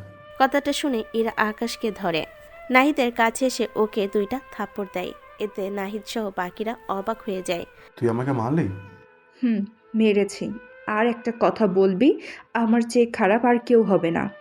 এদিকে আকাশে কিছু মনে নেই, কেননা গুলি খেয়ে সেন্স হারিয়ে ফেলে। তানু, তাড়াতাড়ি করে গাড়ি বের কর। 2 মিনিট, আমি এক্ষুনি গাড়ি বাইর করতেছি। এইদিকে তানু গাড়ি বের করতে থাকে। এইদিকে ইরা তো আকাশকে ভালো করে ধরে রেখেছে, দেখে মনে হবে ওরা স্বামী স্ত্রী। যদিও ওরা শুধু কাগজে স্বামী স্ত্রী, কিন্তু তাও ইরা তার কর্তব্য পালন করে। এইদিকে নাহিদ তো কিছু বলছে না। একটু পরে ওরা আকাশকে নিয়ে আসে হসপিটালে। কি হয়েছে ওনার? হাতে গুলি লেগেছে। তাহলে তো অপারেশন করতে হবে। নার্স, তাড়াতাড়ি করে অপারেশন থিয়েটার রেডি করো। আর ম্যাম, আপনি এই ফর্মটা পূরণ করে দিন। কি আছে ফর্মে?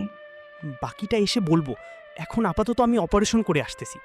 এদিকে ডক্টর তো অপারেশন করতে চলে যায়। এইদিকে ইরা বসে আছে ফর্ম নিয়ে। 1 ঘন্টা পরে ডক্টর বের হয়ে আসে। ডক্টর, আকাশ কেমন আছে? উনি এখন ঠিক আছে। তা আপনি ওনার কি হন? আমি ওনার ওয়াইফ হই। তাহলে এই ফর্মটা পূরণ করে দিন আর $1000 জমা করে দিন। ঠিক আছে। ইরা ডলার জমা করে দেয়, তারপর ওখানেই থেকে যায়।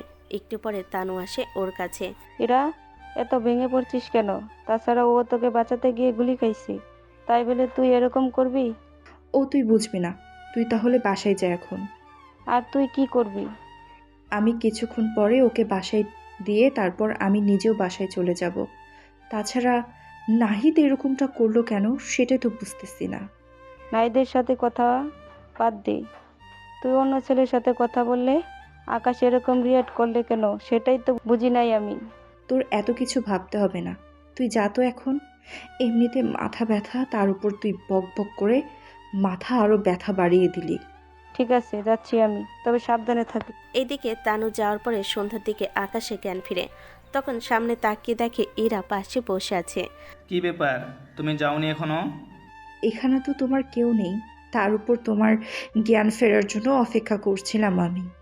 তোমার বাসার ঠিকানাও নেই আমার কাছে যে তোমাকে বাসায় পৌঁছে দিব। তাই এত কিছু কি দায়িত্ব থেকে করতেছো, নাকি অন্য কোনো কিছু আছে? দেখো, ওই সম্পর্ক আমি এখনো মানি না, সেজন্য আমাকে এই কথাটা বারবার বলিও না। মিথ্যা বলবে না। যদি না মানো তাহলে এভাবে আমাকে হসপিটালে এনে তার উপরে এভাবে পাশে বসে থাকতে না। আচ্ছা থাক সেসব কথা, দুপুরে তো আর খাওয়া হয়নি তোমার, তা খাবার অর্ডার করে খেয়ে নাও। তোমার ক্ষুধা লেগেছে? ক্ষুধা তো লেগেছে। ঠিক আছে, আমি দুজনের জন্য খাবার নিয়ে আনতেছি। এরা নিচে নামে আর খাবার নিয়ে নেয়। এরপর উপরে এসে আকাশকে একটা প্লেট দেয় আর আরেকটা প্লেট নিচে খেতে থাকে। এদিকে হাতে গুলি লাগার জন্য আকাশ তো খেতে পারছে না, তা ইরা তাকিয়ে দেখে বুঝতে পারে। থাক, কষ্ট করতে হবে না, আমি খাইয়ে দিচ্ছি। তোমার অসুবিধা হবে না তো? আরে না। এরপর ইরা আকাশকে খাইয়ে দিতে থাকে, আর এই প্রথম আকাশকে কোনো মেয়ে খাইয়ে দিতে থাকে। এদিকে ইরা নিজে খাচ্ছে, আবার আকাশকেও খাওয়াচ্ছে। দুজনেই খাওয়া শেষ হলে ইরা ওর ওনা দিয়ে আকাশের মুখটা পরিষ্কার করে দেয়। এইদিকে আকাশ তো অপলক দৃষ্টিতে তাকিয়ে আছে ইরার দিকে। দেখো, ভেবো না আমি তোমার বউ হিসেবে করতেছি। আমি তো তেমন কিছু ভাবিনি। না ভাবলেও ভাবতে কতক্ষণ। তার ডক্টর কি বলেছে? আমাকে তো বাসে যেতে হবে, সবাই আমার জন্য অপেক্ষা করতেছে। আমি নামিয়ে দিব তোমাকে বাসায়। কি দরকার এত কষ্ট করার? তোমাকে চুপ করতে বলেছি। আচ্ছা, তাই হবে। কিছুক্ষণ পরে ইরা আকাশকে ওর বাসার নিচে নামিয়ে দেয়। এই বাড়িটাই তুমি থাকো? হ্যাঁ, কয়েকদিন আগে এই বাড়িটা কিনেছিলাম। কি বলো, এত ডলার পেলে কি করে? তা জানে কি করবে? যদি ভিতরে আসতে চাও আসতে পারো। এখন না, যদি কখনো আমার ইচ্ছে হয় আসার, তখন আমি নিজেই চলে আসব। ঠিক আছে, যাও তাহলে সাবধানে। এদিকে আকাশ যখন বাসে ফিরে ওর এরকম অবস্থা দেখে ওনারা কি বলবে নিজেরাও বুঝতে পারছে না, কেননা আকাশের হাতে ব্যান্ডেজ দেখে ওনারা তো কষ্ট পেতে থাকে। ঈশা তো কান্না করতে করতে শেষ। এইদিকে আবির আকাশকে কল দিলে ঈশা তা ধরে ফেলে। কে বলছেন? তার আগে এটা বলুন, আপনি কে? আমি ঈশা। আর আপনি? আচ্ছা, আমার পরিচয় পড়ে দিচ্ছি। আকাশের কোথায়? এরপর ঈশা আবিরকে বাকিটা বলে।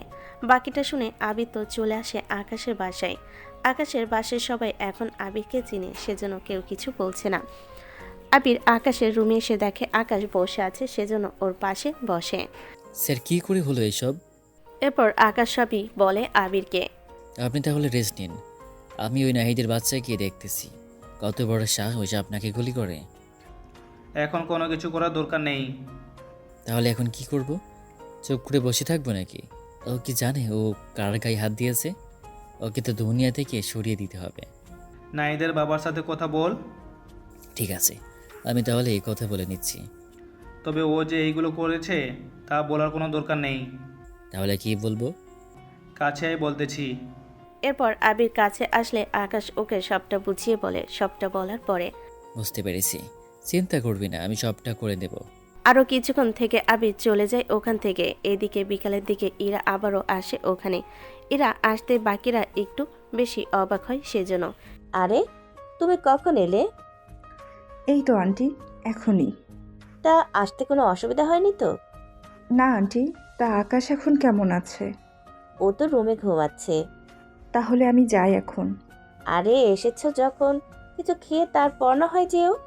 মা কিন্তু ঠিক বলেছে। তাছাড়া এটা আমাদের নতুন বাড়ি, তুমি খালি মুখে যাওয়াটা কিন্তু ঠিক হবে না। তাছাড়া চলো, আমি তোমাকে ভাইয়ার রুমে নিয়ে যাই।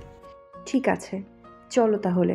এরপর ইরাকে নিয়ে রুমে আসে, দেখে আকাশ ঘুমাচ্ছে, সেজন্য ওকে ডিস্টার্ব না করে ঈশার রুমে নিয়ে যায় ইরাকে। আচ্ছা, তোমার ভাইয়ের কোনো জিএফ আছে কি? ভাইয়া তো মেয়েদের সাথে ঠিক মতো কথাই বলে না, সেখানে জিএফ থাকবে কি করে?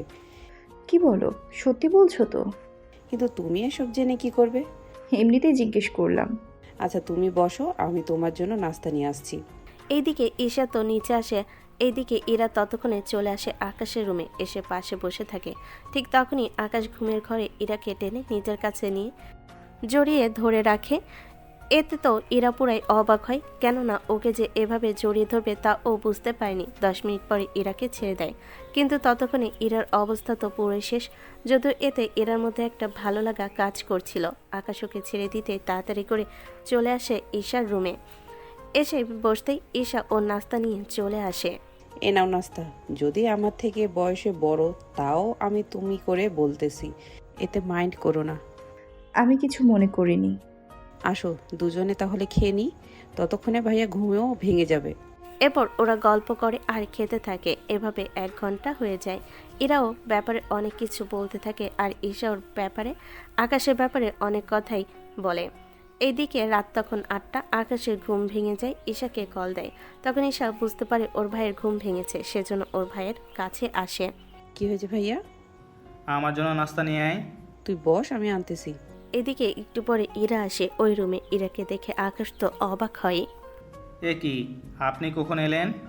এইদিকে ইরা কিছু বলতে যাবে, তার আগে ঈশা বলে ওঠে, ইরাপু এসেছে প্রায় 2 ঘন্টা আগে। উনি এতক্ষণ ধরে থেকেছে, কিছু খেতে দিয়েছিস তো, নাকি সব তুই একাই খেয়ে নিলি? আমাকে কি তোর রাক্ষস মনে হয় যে আমি সব খাবার খেয়ে নেব? তেমনই তো মনে হয়। এখন তুই খেয়ে নে, আমি নিচে যাব একটু, মা ডাকছে।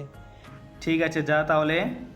এইদিকে ঈশা নিচে যেতে থাকে। আকাশ খেতে যাবে, তাও তো পারছে না, সেজন্য থাক, এভাবে কষ্ট করতে হবে না, আমি খাইয়ে দিচ্ছি।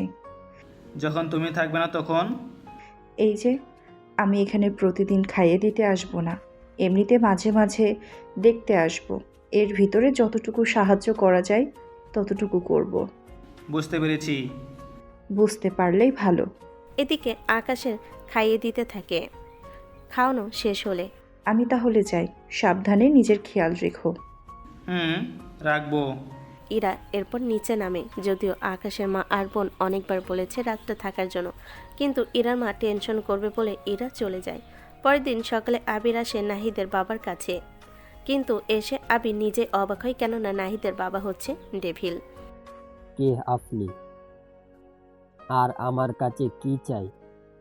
চাইতে অনেক কিছু, তা কি দিতে পারবেন?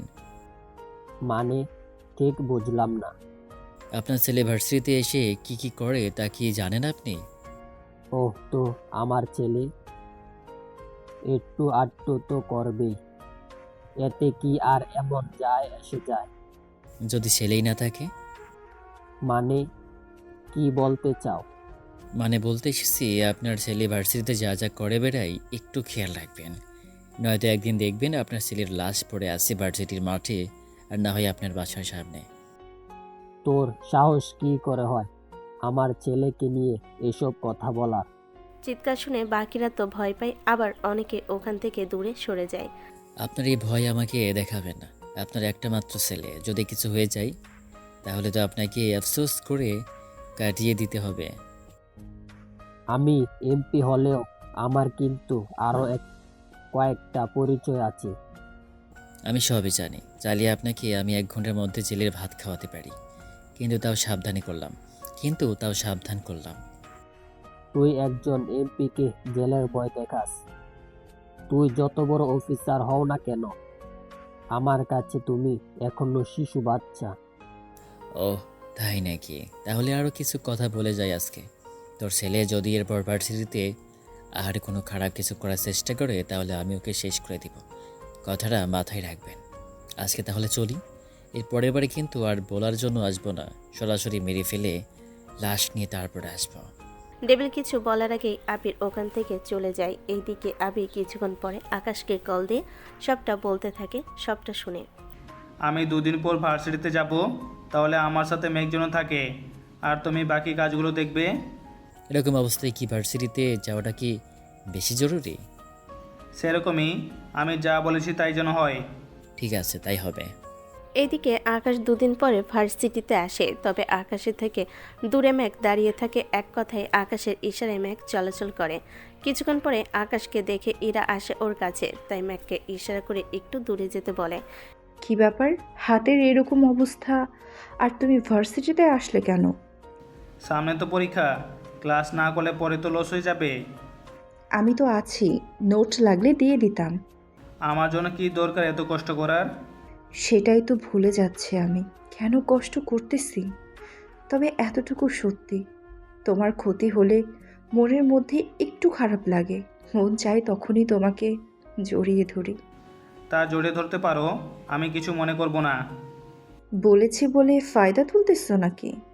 ধরে নাও তেমনই কিছু। চোখ বন্ধ করো। চোখ বন্ধ করব কেন? বন্ধ করো, তারপর বলতেছি। এবার আকাশ চোখ বন্ধ করে। তখন ইরা আকাশের সাথে যা করে তা আপনাদের বলতেও লজ্জা করছে, সেজন্য বললাম না, পরে কোনো একটা সময় বলে দিব।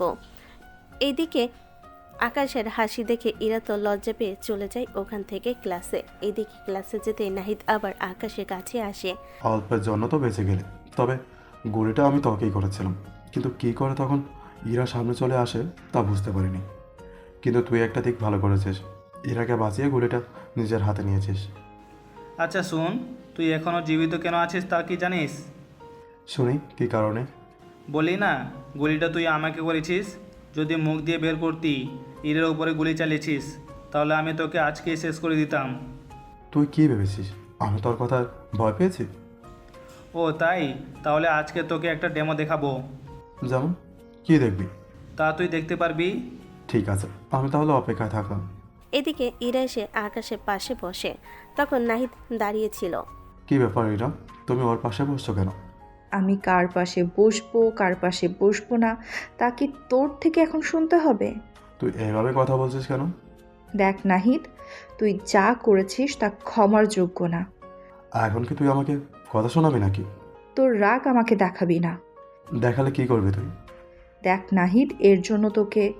ইরা আর কিছু বলতে যাবে তার আগে নাহিদ ইরাকে যে থাপ্পড় দিতে যাবে তার আগে আকাশ নাহিদের হাত ধরে ফেলে। এতে নাহিদ অবাক হয়। নাহিদ, ভেবেছিলাম তোকে একটা চান্স দিব, তাও তুই এখন পার করে দিয়েছিস। আজকে তোর শেষ দিন। আজকের পর তুই আর কখনো নিজের পায়ে হাঁটতে পারবি না, আর নাই কিছু ধরতে পারবি। তুই কি ভেবেছিস আমি তোর এই কথায় ভয় পাবো? তা তুই আজকে প্রমাণ পাবি।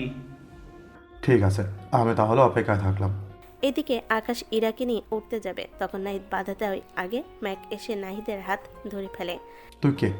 আমাদের মাঝে এসেছিস কেন? এই কথা বলতেই ম্যাক নাহিদকে মারতে থাকে একাই। এদিকে ততক্ষণে আকাশ ইরাকে নিয়ে বেরিয়ে পড়ে ভার্সিটি থেকে, আর ইরাকে ওর বাসায় নামিয়ে দিয়ে আকাশ ওর বাসায় চলে আসে। এইদিকে নাহিদ হসপিটালে। কথাটা শুনে ডেভিল চলে আসে ওখানে। কি হয়েছে আমার ছেলের? কার এত বড় সাহস যে আমার ছেলের গায়ে হাত তোলে? দেখুন, সেটা তো আমি জানি না, তবে একটা ছেলে ওনাকে নিয়ে এসেছে। সে ছেলেটা কোথায়? সে তো চলে গেছে, আর যাওয়ার আগে এই চিঠি আপনাকে দিতে বলেছে। কি আছে এখানে? তা তো আমি জানি না। ডেভিল এরপর কাগজটা পড়তে থাকে। পরে ডেভিল তো অনেক বেশি ভয় পায়, কেননা চিঠিতে এমন কিছু লেখা ছিল যা নাহিদের জন্য মোটো ভালো ছিল না। ওকে এখন নিয়ে যেতে পারবো কি? ওনাকে 2 ঘন্টা পরে নিয়ে যেতে পারবেন। ঠিক আছে ডক্টর। এইদিকে ডেভিল ওর লোকেদের কল দিয়ে একটা টিকিটের ব্যবস্থা করতে বলে, কেননা উনি নাহিদকে দেশের বাহিরে পাঠিয়ে দিবেন। এদিকে আকাশ আবির আর ম্যাককে সবটা বলে দেয় কি কি করতে হবে সব কিছু। এদিকে ডেভিল ততক্ষণে সবই ভুলে যায় অনেক কিছু। একটু পরে কিছু লোক আসে হসপিটালে। স্যার, এত তাড়াতাড়ি করে ডেকেছেন আমাদের? আমার ছেলেকে নিয়ে তাড়াতাড়ি করে এয়ারপোর্টে দিয়ে আসো, সাথে কিছু লোক নিয়ে যাও, কোনোভাবেই রাস্তায় গাড়ি থামাবে না। কি হয়েছে বলবেন তো? বললাম না তোমাদের জানতে হবে না, তোমরা শুধু ওকে এয়ারপোর্টে দিয়ে আসো, তাহলেই হবে। এইদিকে নাহিদের ঘুম ভেঙে যায়। নাহিদ ওর বাবাকে এরকম চিন্তিত দেখে জিজ্ঞেস করে, কিন্তু উনি তাও কিছু বলছে না, শুধু ওকে পাঠিয়ে দেওয়ার চিন্তা করতে থাকে। আমি না বলা পর্যন্ত তুই দেশে ফিরবি না বলেও। কিন্তু কি হয়েছে বলবে তো আব্বু? তোকে শুনতে হবে না, তুই শুধু কোনোভাবে এয়ারপোর্টে পৌঁছে যেতে পারলেই হয়। এইদিকে 10-20 জন লোক দিয়ে ডেভিল তার ছেলেকে পাঠিয়ে দিতে থাকে, কিন্তু এখন কথা হচ্ছে ডেভিল কি পারবে আর তার ছেলেকে বাঁচাতে? কেননা আকাশের পাওয়ার সম্পর্কে আপনারা তো এতক্ষণ ধরে অনেক তথ্যই পেলেন, কিন্তু এখন মূল কথা হচ্ছে আপনারা চিন্তা করতে থাকেন নাহিদকে কিভাবে বাঁচানো যায়। এইদিকে নাহিদকে নিয়ে যেতে থাকে ওর বাবার লোকেরা। ঠিক তখন 2টা গাড়ি এসে ওদের সামনে থামে। এতে বাকিরাও ভয় পায়, সাথে নাহিদ নিজেও, কেননা এই গাড়িগুলো দেখতে এতটা ভয়ঙ্কর ছিল যে যে কেউ দেখলে ভয়ে হার্ট অ্যাটাক করার মতো অবস্থা। গাড়ি থেকে নামার আগে, তোমরা যতজন আছো সবাই হাত করে হাত তুলে আসো, আমরা তোমাদের সবাইকে মারবো না, শুধু নাহিদকে আমাদের কাছে তুলে দাও, তাহলে তোমাদের সবাইকে আমরা ছেড়ে দিব, নয়তো একটা বোমাই যথেষ্ট তোমাদের সবাইকে মারার জন্য। এইদিকে সবাই চুপ করে আছে, কেউ কোনো কথা বলছে না। 2 মিনিট হয়ে গেল তাও কেউ বের হচ্ছে না, সেজন্য ওরা সহজে বের হবে না, একটা ডেমো ওদের দেখাতে হবে। এরপর ম্যাক কিছু ডেমো দেখায়। এতে বাকিরা নাহিদকে বের করে দেয় গাড়ি থেকে। এতে করে নাহিদ বলে ওঠে, কি করছো তোমরা? আমাকে কেন বাহির করে দিচ্ছ? আপনাকে না বাহির করলে আমাদের সবাইকে মরতে হবে। তাই বলে আমাকে এভাবে বলের পাঠা করাবে? কিছু করার নেই, নিজে বাঁচলে বাকিদের কথা চিন্তা করব। এখন আপাতত আপনি নিজে ওদের কাছে এসে আমাদের বাঁচান। এইদিকে সবাই গাড়ি থেকে বের হয়ে একটা জায়গায় এসে দাঁড়ায়। তখন ওই গাড়িগুলোতে গুলি করে ঝাঁঝরা করে দেয়। এরপর ওরা দুজনে নাহিদের সামনে এসে দাঁড়ায়। বলছিলাম তো, কিন্তু তো কথাই শুনিসনি। তুই তো ভার্সিটিতে আমাকে। এখন তোর সাথে আমরা যা যা করবো তার মৃত্যুর চেয়ে ভয়ঙ্কর। মানে কি করবে তোমরা আমার সাথে? আমরা তো কোনো কিছুই করবো না, যা করার এবার ডক্টর করবে। এরপর নাহিদকে অজ্ঞান করে ফেলে। এরপর ডক্টর যা করার নাহিদের সাথে করে নেয়। তবে কি কি করেছে তা আপনারা গল্পের সাথে থাকলে বুঝতে পারবেন। 1 ঘন্টা পরে নাহিদের পুরো শরীরে ব্যান্ডেজ করে বের করা হলো। এক কথায় নাহিদের চোখ ছাড়া আর কোনো কিছুই দেখা যাচ্ছিল না। ওই তোরাই এবার একে নিয়ে হসপিটালে যা, তারপর বাকিটা ওরা করে নেবে। আর কি কি খেতে হবে তা এখানে লেখা আছে, শুধু এগুলো খাওয়ালেই হবে। এইদিকে ওরা নাহিদকে নিয়ে এইদিকে আবির আকাশকে জানে সব কিছু। আকাশ তো শুনে একটা ডেভিল মার্কা হাসি দেয়, কেননা নাহিদ এমন কোনো একটা কাজ করার চেষ্টা করেছে যার জন্য ওর এই অবস্থা করতে বাধ্য হয়েছে। সেজন্য আপনারা গল্পের সাথে থাকলে বুঝতে পারবেন সব কিছু আস্তে আস্তে। নাহিদকে লোকেরা হসপিটালে নিয়ে যায়। এদিকে নাহিদের অবস্থার কথা ওর বাবা জেনে পাগলের মতো অবস্থা হয়ে যায়। এতে ড্যানি, জাফর, রাজীবও আসে নাহিদকে দেখার জন্য। কি হাল করেছে তোমার ছেলে? এতটা কষ্ট কেউ কি দেয় কাউকে? ওর বর্তমান অবস্থায় তো জানা যাচ্ছে না, শরীরে কি আছে নাকি নেই তা বোঝা যাচ্ছে না। দেখুন, 1 মাস না যাওয়া পর্যন্ত কোনো কিছু বলা যাচ্ছে না, তবে এখানে কি কি ঔষধ খাওয়াতে হবে তা লিখে দিয়েছে কেউ। তা ডক্টর, এই ওষুধগুলো কিসের হতে পারে তা কি বলতে পারবেন? এখানে ক্ষত শুকানো, রক্ত পড়া বন্ধ হওয়া, ব্যথার কমানোর ঔষধ আছে। এতে কি বোঝা যায় কি হতে পারে? এখানে এটাও বলেছে 1 মাস এই ঔষধ খাওয়াতে, আর 1 মাস পরই ব্যান্ডেজ যেন বের করি। তাহলে কি ততদিন অপেক্ষা করব? এছাড়া কোনো উপায় নেই। এইদিকে ছেলেকে হসপিটালে রেখে ডেভিল বাকিদের নিয়ে চলে আসে ওনার বাসায়। কি হাল করেছে তোমার ছেলে? কি ব্যাপার, আমাদের এখানে ডাকার কারণ? এই কাজটা কে করেছে? বিশ্বাস করো, আমরা কেউ এটা করিনি।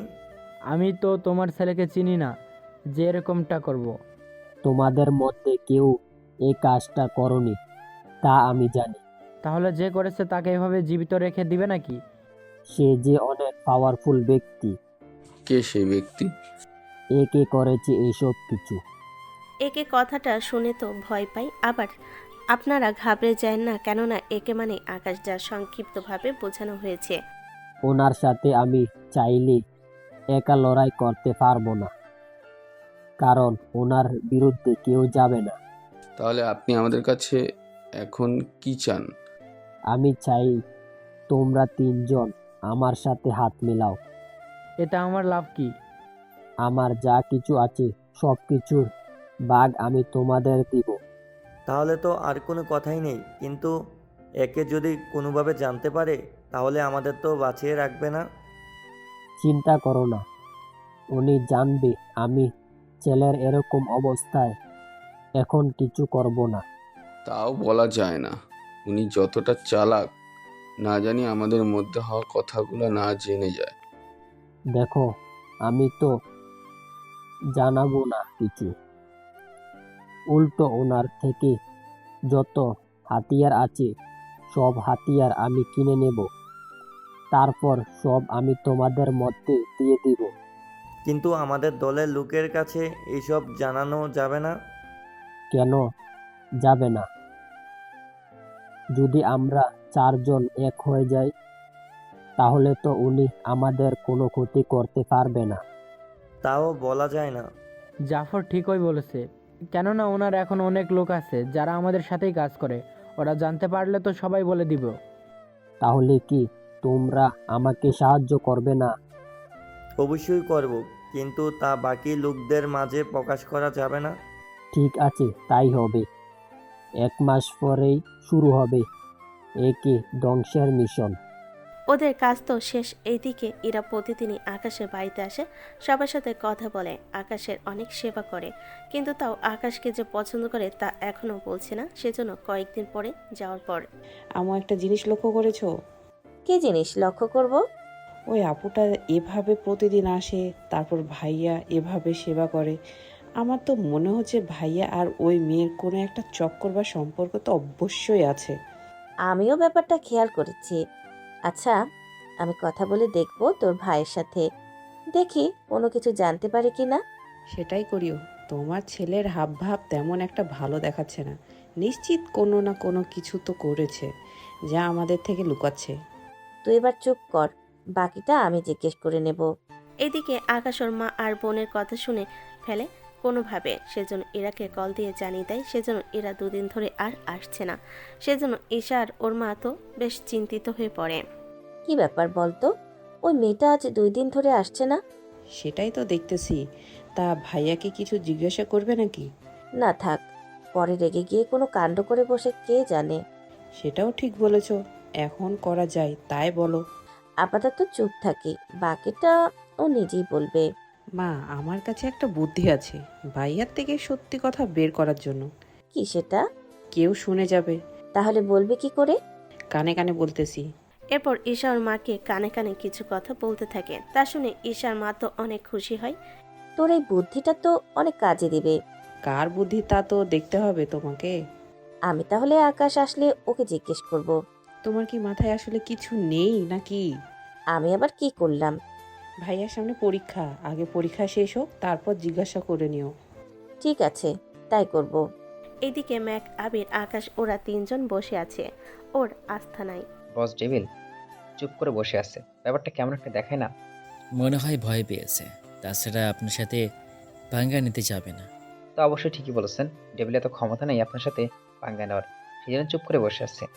আমার তো তেমনটা মনে হচ্ছে না। আচ্ছা ড্যানি, জাফর আর রাজীব ওদের সাথে হাত মেলালে তো ডেভিল কিছুটা শক্তিশালী হয়ে যাবে।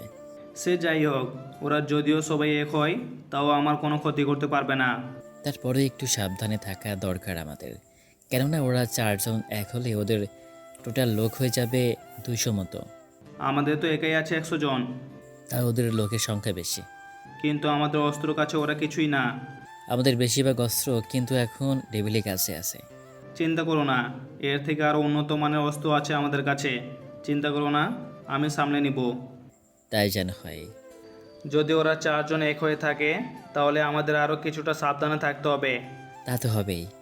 কিন্তু ওরা 4 জন একসাথে হয়েছে কি না লোকজন দিয়ে খবর নাও। আমি আপনাকে 1 ঘন্টার ভিতর জানাবো। ম্যাক, শুনলাম তোমার বাবা মায়ের নাকি ডলার প্রয়োজন হার্টের চিকিৎসার জন্য। কিন্তু সে তো অনেক ডলার। তাতে কি হয়েছে, তোমার যত ডলার লাগবে আবির থেকে নিয়ে নাও। কথাটা শুনে ম্যাক আকাশকে জড়িয়ে ধরে, কেননা ম্যাক কখনো ভাবেনি আকাশ ওদের এভাবে ডলার খরচ করবে। আরে আমি যা করেছি আমার দায়িত্ব থেকে করেছি, তাছাড়া তোমাদের দুজনকে আমি নিজের ভাইয়ের মতো করে দেখি।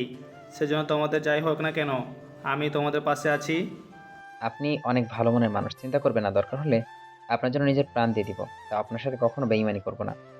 তোমাদের উপরে আমার যথেষ্ট ভরসা আছে। তুমি তাহলে আবিরের সাথে কথা বলে যা যা নেওয়া নিয়ে নাও, দরকার পড়লে আবিরকেও সাথে করে নিয়ে যাও। দরকার হলে তাই করবো। এবার ওখান থেকে চলে আসে। এইদিকে ইরা আগের চেয়ে আকাশের অনেক ভালোভাবে খেয়াল রাখতে থাকে। এইদিকে ওদের পরীক্ষা চলে আসে, সেজন্য ওরা দুজনে ক্যান্টিনে আলাদা একটা কেবিনে বসে আছে। তখন তুমি এইগুলো পড়ে নিও ভালো করে, এইগুলো কেন? কেননা এইগুলো থেকে প্রশ্ন কমন পড়বে বেশি করে। তাই এই কথাটা কি শুধু আমাকেই বলেছো নাকি অন্য আরও কাউকেও বলেছো? শুধু তোমাকে বলেছি। এত কি আর করছো, ব্যাপারটা কি বলো তো? দেখো, তুমি যা ভাবতেছো তা কিন্তু না। আমি মোটেও তোমাকে এখনো মেনে নেইনি। আমি তো ওই নিয়ে কোনো কিছু বলিনি। আমি তো এমনিতেই বলতেছি। তাছাড়া একটু আধটু কেয়ার করেছি তো কি হয়েছে? কোনো কিছু হয়নি। এই কথা বলে ইরাকে জড়িয়ে ধরে, কিন্তু ইরা এতে একটু বাধা দেয়নি। কেন দিবে? কারণ সৎ হলো আকাশ ওর স্বামী, সেজন্য কোনো কিছু না বলে আকাশ কি করতেছে তা শুধু লক্ষ্য করতে থাকে। এদিকে আকাশ হঠাৎ করে ইরা ঠোঁটে একটা চুমু দেয়। এতে ইরা তো অবাক হয়। এটা কি হলো? যা তুমি দেখেছো তাই হলো। তাই বলে এখানে? তাহলে চলো তোমাকে আমার বাসায় নিয়ে যাই, বাকিটা ওখানে না হয়ে হবে। ওই, আমি ওইসবের কথা বলিনি। বলেছি আজকে হঠাৎ করে, তাই মানে আর কি। তুমি চাইলে প্রতিদিন দিব। না থাক। বুঝেছি আমি। কি বুঝলে? কিছু না। আচ্ছা চলো আমরা এখন উঠি। আচ্ছা একটা কথা বলার ছিল। কি কথা? পরীক্ষা পর তো আমাদের আর দেখা হবে না। কেন হবে না? অবশ্যই হবে। তোমার যখন ইচ্ছে হবে আমাকে কল দিও, আমি চলে আসবো দেখা করতে। যদি মাঝরাতে কখনো তোমার রুমে চলে আসি? তা তুমি পারবে না কখনো। ঠিক আছে, দেখা যাক। তুমি দেখতেই থাকো। এবার বাসায় যেতে হবে, তাছাড়া মাকে ডক্টর দেখাতে হবে। কি হয়েছে মায়ের? সরি আন্টির? সমস্যা নেই, মা বলে ডাকতে পারো। তাছাড়া আম্মুকে হসপিটাল নিতে হবে কালকে। আমি আসবো কি? তুমি আসলে মা অনেক প্রশ্ন করবে। তাছাড়া এইসবের ভিতরে মাকে টেনশন দিতে চাই না, শুধু এইটাই সমস্যা। কি সমস্যা? তুমি তো আমাদের বাড়িটা দেখেছো, বাবা তো নেই। বাবার জমানো ডলার দিয়ে আর কিছু জায়গা থেকে কিছু ডলার ভাড়া পাই, ওইগুলো দিয়ে সংসার চলে যায়। কিন্তু মায়ের অপারেশনের জন্য 2টা দোকান বিক্রি করে দিব। কেউ কিনবে কি না একটু খোঁজ দিয়ে দেখবে কি? দোকান কেন বিক্রি করবে? তাছাড়া আমি তো আছি, যত ডলার লাগে আমি সবটা ম্যানেজ করে দিব। তুমি অপারেশন করিয়ে নাও। কিন্তু তুমি কেন দিবে? আমি ছাড়া তোমার আপন বলতে আর কে আছে বলো? সেটাও ঠিক বলেছ। আচ্ছা আমি হসপিটালে যাই, তারপরে দেখি খরচ কত আসবে, তোমাকে জানিয়ে দিব। ঠিক আছে। এদিকে ইরা ওর মাকে হসপিটালে নিয়ে যায় 2 দিন পরে। এরপর অপারেশনে যত ডলার লাগে ইরা তা আকাশকে জানায়, আর ওই ডলার আকাশ নিজে এসে হসপিটালে জমা করে দেয়। এদিকে আকাশ আর ইরা বাহিরে বসে আছে, আর ডক্টর অপারেশন করতে থাকে। এইদিকে ইরা টেনশনে আকাশের বুকে মাথা রেখে জড়িয়ে ধরে, যা আকাশের অনেক ভালো লাগে, কিন্তু ইরাকে তা বুঝতে দেয়নি। অপারেশন শেষে ইরার মাকে সিটে নিয়ে যাওয়া হলো। তুমি তাহলে এখন যাও, যদি প্রয়োজন হয় আমি কল দিয়ে জানাবো। ঠিক আছে, আর সাবধানে থেকো। তুমি সাবধানে থেকো। এইদিকে ওখানকার কাজ তো শেষ, কিন্তু এখনও নাহিদের কাজ বাকি। চলুন নাহিদের কি হাল করেছে তা একবার শুনে আসি। 1 মাস হতে ডক্টর নিয়ে বাসায় আসে ডেভিলের লোকেরা, তখন বাকি 3 জন ছিল। এবার তাহলে আপনি ওকে দেখতে থাকেন আর ওর বর্তমান কন্ডিশন এর কথা আমাদের বলুন। তার জন্য আমাকে একটু সময় দিন, আমি ওনাকে ভালো করে পর্যবেক্ষণ করে তারপর জানাচ্ছি। ঠিক আছে ডক্টর। এরপর 2 ঘন্টা পরে ডক্টর বেরিয়ে এলো, তবে চোখে মুখে চিন্তার ভাব। কি ব্যাপার ডক্টর, আপনি এভাবে চিন্তিত কেন? রিপোর্ট দেখে চিন্তিত। যা যা আছে যদি তা শুনে আপনি আমাকে মেরে ফেলতে চান তা নিয়ে ভয় হচ্ছে। চিন্তা করবেন না, আপনি আপনার দায়িত্ব পালন করেন, আমরা কেউই আপনার কোনো ক্ষতি করব না। তাহলে আমি রোগীর বর্তমান অবস্থা বলতেছি। বর্তমানে রোগীর মাথা থেকে পা পর্যন্ত ধীরে ধীরে বলতেছে। আপনার ছেলের 2টো চোখ নষ্ট করে দেওয়া হয়েছে, এরপর মুখ দিয়ে কথা বলার শক্তি কেড়ে নিয়েছে, 2 হাতের কবজি পর্যন্ত কেটে ফেলেছে। আর সবচেয়ে বড় কথা হলো আপনার ছেলে কখনো সন্তান জন্ম দিতে পারবে না। কথাগুলো শুনে বাকিরা এতটাই অবাক হয়ে যা বলার বাহিরে। ডেভিল তো কান্না করতেছে, সাথে রাগে ফেটে যাচ্ছে। কেননা এরকম ভয়ঙ্করভাবে কেউ কারোর সাথে করতে পারে তা উনি ভাবতেও পারেননি। আচ্ছা ডক্টর, আপনি তাহলে এখন আসুন। আচ্ছা চলি তাহলে। ডক্টর তো চলে যায়। এইদিকে ডেভিলের এরকম অবস্থা দেখে বাকিরা তো চুপ করে থাকে। একের বিরুদ্ধে এবার আমাদের সংগ্রাম করতে হবে। ঠিক বলেছো, আজকে ডেভিলের ছেলের সাথে করেছে, কাল যে আমাদের সাথে করবে না তারও তো কোনো গ্যারান্টিও নেই। সেজন্যই তো বলতেছি ওনার বিরুদ্ধে আমাদের যেতে হবে।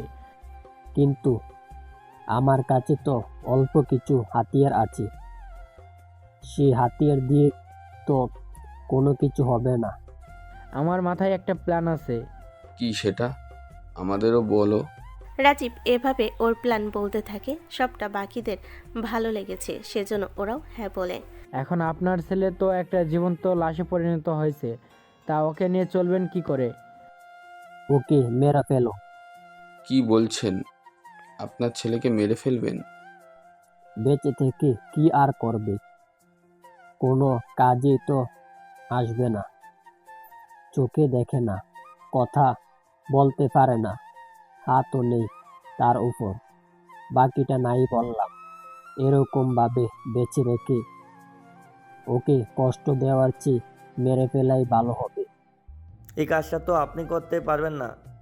একটা কাজ করুন, ওকে ওই রুমে ছেড়ে দিন, আমরা 3 জন এসে ওকে মেরে ফেলি। তারপর ওর রক্ত ধরে আমরা প্রতিজ্ঞা করব যে ওই কিংকে আমরা মেরে ফেলব। তাই যেন হয়। এরপর ওরা 3 জন ভিতরে গেল আর নাহিদকে মেরে ফেলে। এরপর ওরা প্রতিজ্ঞা করে নেয়। এখন হয়তো অনেকেই ভাববেন আকাশ নাহিদের সাথে এরকমটা করলো কেন। আসলে এর পিছনে একটা কারণ আছে, যে কারণটা আপনারা কিছুদিন পরে জানতে পারবেন। কেননা যদি ওই ঘটনার প্রেক্ষিতে এরকমটা করতো না, কিন্তু এর চেয়ে বড় একটা অপরাধ করেছিল নাইদ, যা আকাশ সহ্য করতে পারেনি। নাইদের সাথে এরকমটা করলো একদিন পরে। বস, আমার মা এখন অসুস্থ আছে, এবার আর কোনো অসুবিধা নেই। যাক আলহামদুলিল্লাহ ভালো হয়েছে। তাই এখন তাহলে তোমাকে যে কাজটা দিয়েছি তা কি খোঁজ নিয়ে দেখেছো? আসেন, আমি আপনার মাকে নিয়ে হাসপাতালে দৌড়াদৌড়িতে আর খবর নিতে পারিনি। সরি, আমি এখনই খোঁজ নিচ্ছি। আরে সমস্যা নেই, পরে খোঁজ নিয়ে দেখতে পারবে। চিন্তা নেই, আমি খোঁজ নিয়েছি। তা তথ্য পেলে তুমি? ওরা 4 জন এক হয়ে গেছে। আমি জানতাম এরকম কিছুই হবে। ওরা 3 জন আমাদের থেকে কিছু অস্ত্র কিনবে, আর তাও 1 মাস পরে। তা আমি জানি। আপনার সাথে কি কথা হয়েছিল? কথা হয়নি, তবে আমি জানি। ঠিক আছে, ওরা আসুক, 1 মাস পরেই ফাইনাল খেলা হবে। তাহলে তো ভালোই, অনেক মাস পরে আরও 1 মাস খেলার সুযোগ হবে। তা তো হবেই। তাহলে নিজেদের প্রস্তুত করে নাও। আমার একটা প্রশ্ন ছিল। কি প্রশ্ন? আমরা যখনই সব জানি তাহলে ওদের আলাদা আলাদা করে অ্যাটাক করে মেরে ফেলেই তো পারি। কি দরকার 1 মাস অপেক্ষা করার? এখন যদি ওদের মেরে ফেলি, গল্প তো ছোট হয়ে যাবে, তার উপর অনেক কাহিনী আনা যাবে না। তাহলে এইসবের জন্য আপনি এরকমটা করবেন? কিছু করার নেই, পাঠক আর পাঠিকাদের জন্য এটুকু করতেই হবে। সত্যি ভাই, সব দিকে আপনাকে ভাবতে হয়। না ভাবলে তো আজকে এই পর্যন্ত আসতে পারতাম না। এখন তাহলে আমাদের কাজ কি? তাহলে শোনো, যা যা বলবো শুধু ওই অনুযায়ী কাজ করে যাও। এদিকে ওদের সবটা বলতে থাকে। এইদিকে ড্যানি, রাজীব আর রিয়াজ ওরা 3 জনই আলাদা আলাদাভাবে আকাশের সাথে অস্ত্রের ডিল করে নেয়। এতে যদিও আকাশে অনেক লাভ হয়, কিন্তু তাও চুপ করে থাকে আর ওদের সবাইকে একই দিনে অস্ত্র দেওয়ার কথা বলে। আকাশের সাথে কথা বলার পরে ওরা এবার নিজেদের সাথে কথা বলতে থাকে। ওনার সাথে কথা হয়েছে? আমারও ডিল ওকে। আমি তো 31 তারিখ ডিল ফাইনাল করেছি। আমাকেও তো সেম তারিখে দিল, সবাইকে সেম তারিখে দিল। ব্যাপারটা কি? ব্যাপার যাই হোক, আমাদের জন্য ভালো হয়েছে, কেননা তোমরা 3 জন তো ওখানেই থাকবে। তোমরা শুধু কোন জায়গায় ডিল হবে সে ঠিকানা আমাকে জানিয়ে রাখবে। আমি আমার লোকজন নিয়ে ওই জায়গাটা ঘিরে রাখবো। তারপর তোমরা সুযোগ হলেই আমাকে সিগন্যাল দিয়ে আমি সবটা নিয়ে ঝাঁপিয়ে পড়বো ওদের উপরে। কিন্তু আমরা তো সাথে করে লোকজন নিয়ে যেতে পারবো না। তোমাদের নিতে হবে না, তোমরা শুধু আমার সাথে তোমাদের সব লোকদের দিয়ে দিবে, বাকিটা আমি সামলে নিব। তোমরা শুধু আমার কথা অনুযায়ী কাজ করে যাও। আপাতত তোমরা অপেক্ষা করো, ওই দিনই কিং এর শেষ দিন হবে। হ্যাঁ, আর আমরা নিজেদের প্রভাব বিস্তার করব আরও বেশি।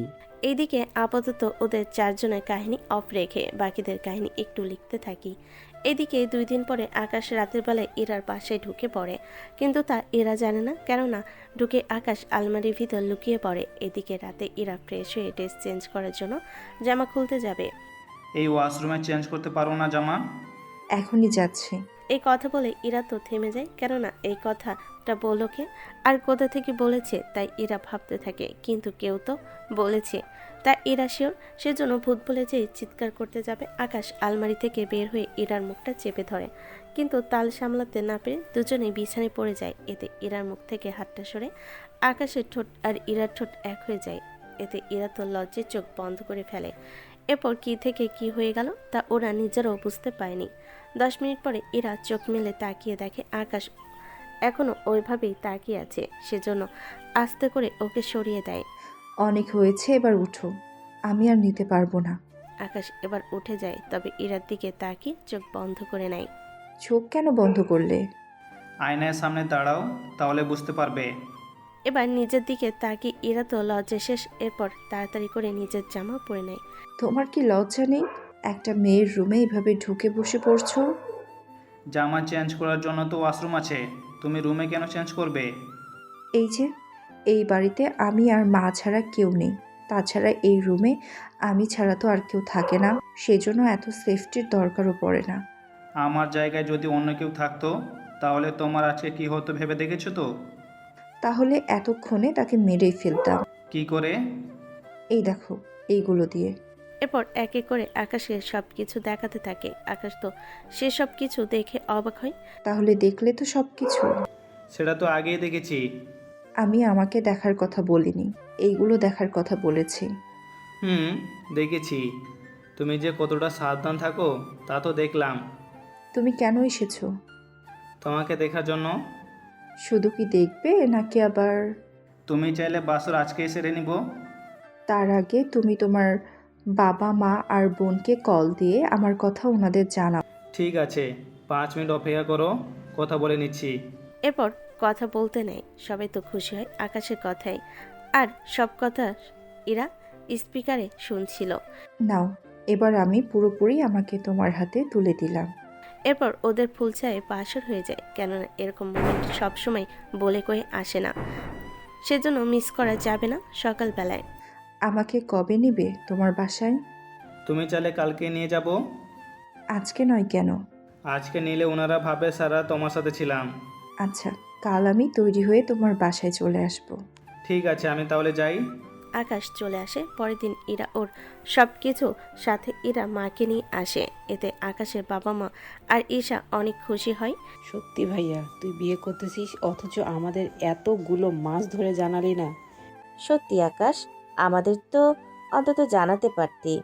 আসলে পরিস্থিতি এরকম হয়েছে যে তোমাদের যে জানাবো তাও শিওর ছিলাম না। আচ্ছা, এখন তাহলে ওদের নিয়ে রুমে যা। আম্মু, আমার কাজ আছে। ঈশা, তুই ইরাকে নিয়ে আমার রুমে যা। ঠিক আছে ভাইয়া।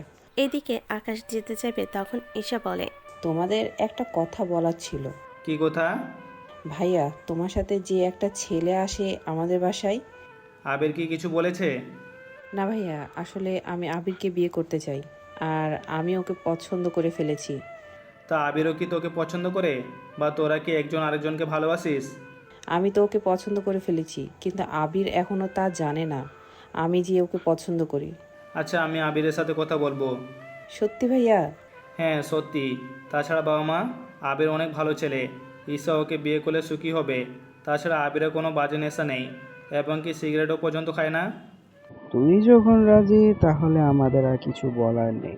এবার বাকিটা আগের মতো চলতে থাকে। আকাশ আবিরকে জানে, এতে আবিরও রাজি হয়ে যায়, কেননা এরকমভাবে ওকে যে কেউ ভালোবাসবে তা আবির বুঝতে পারেনি।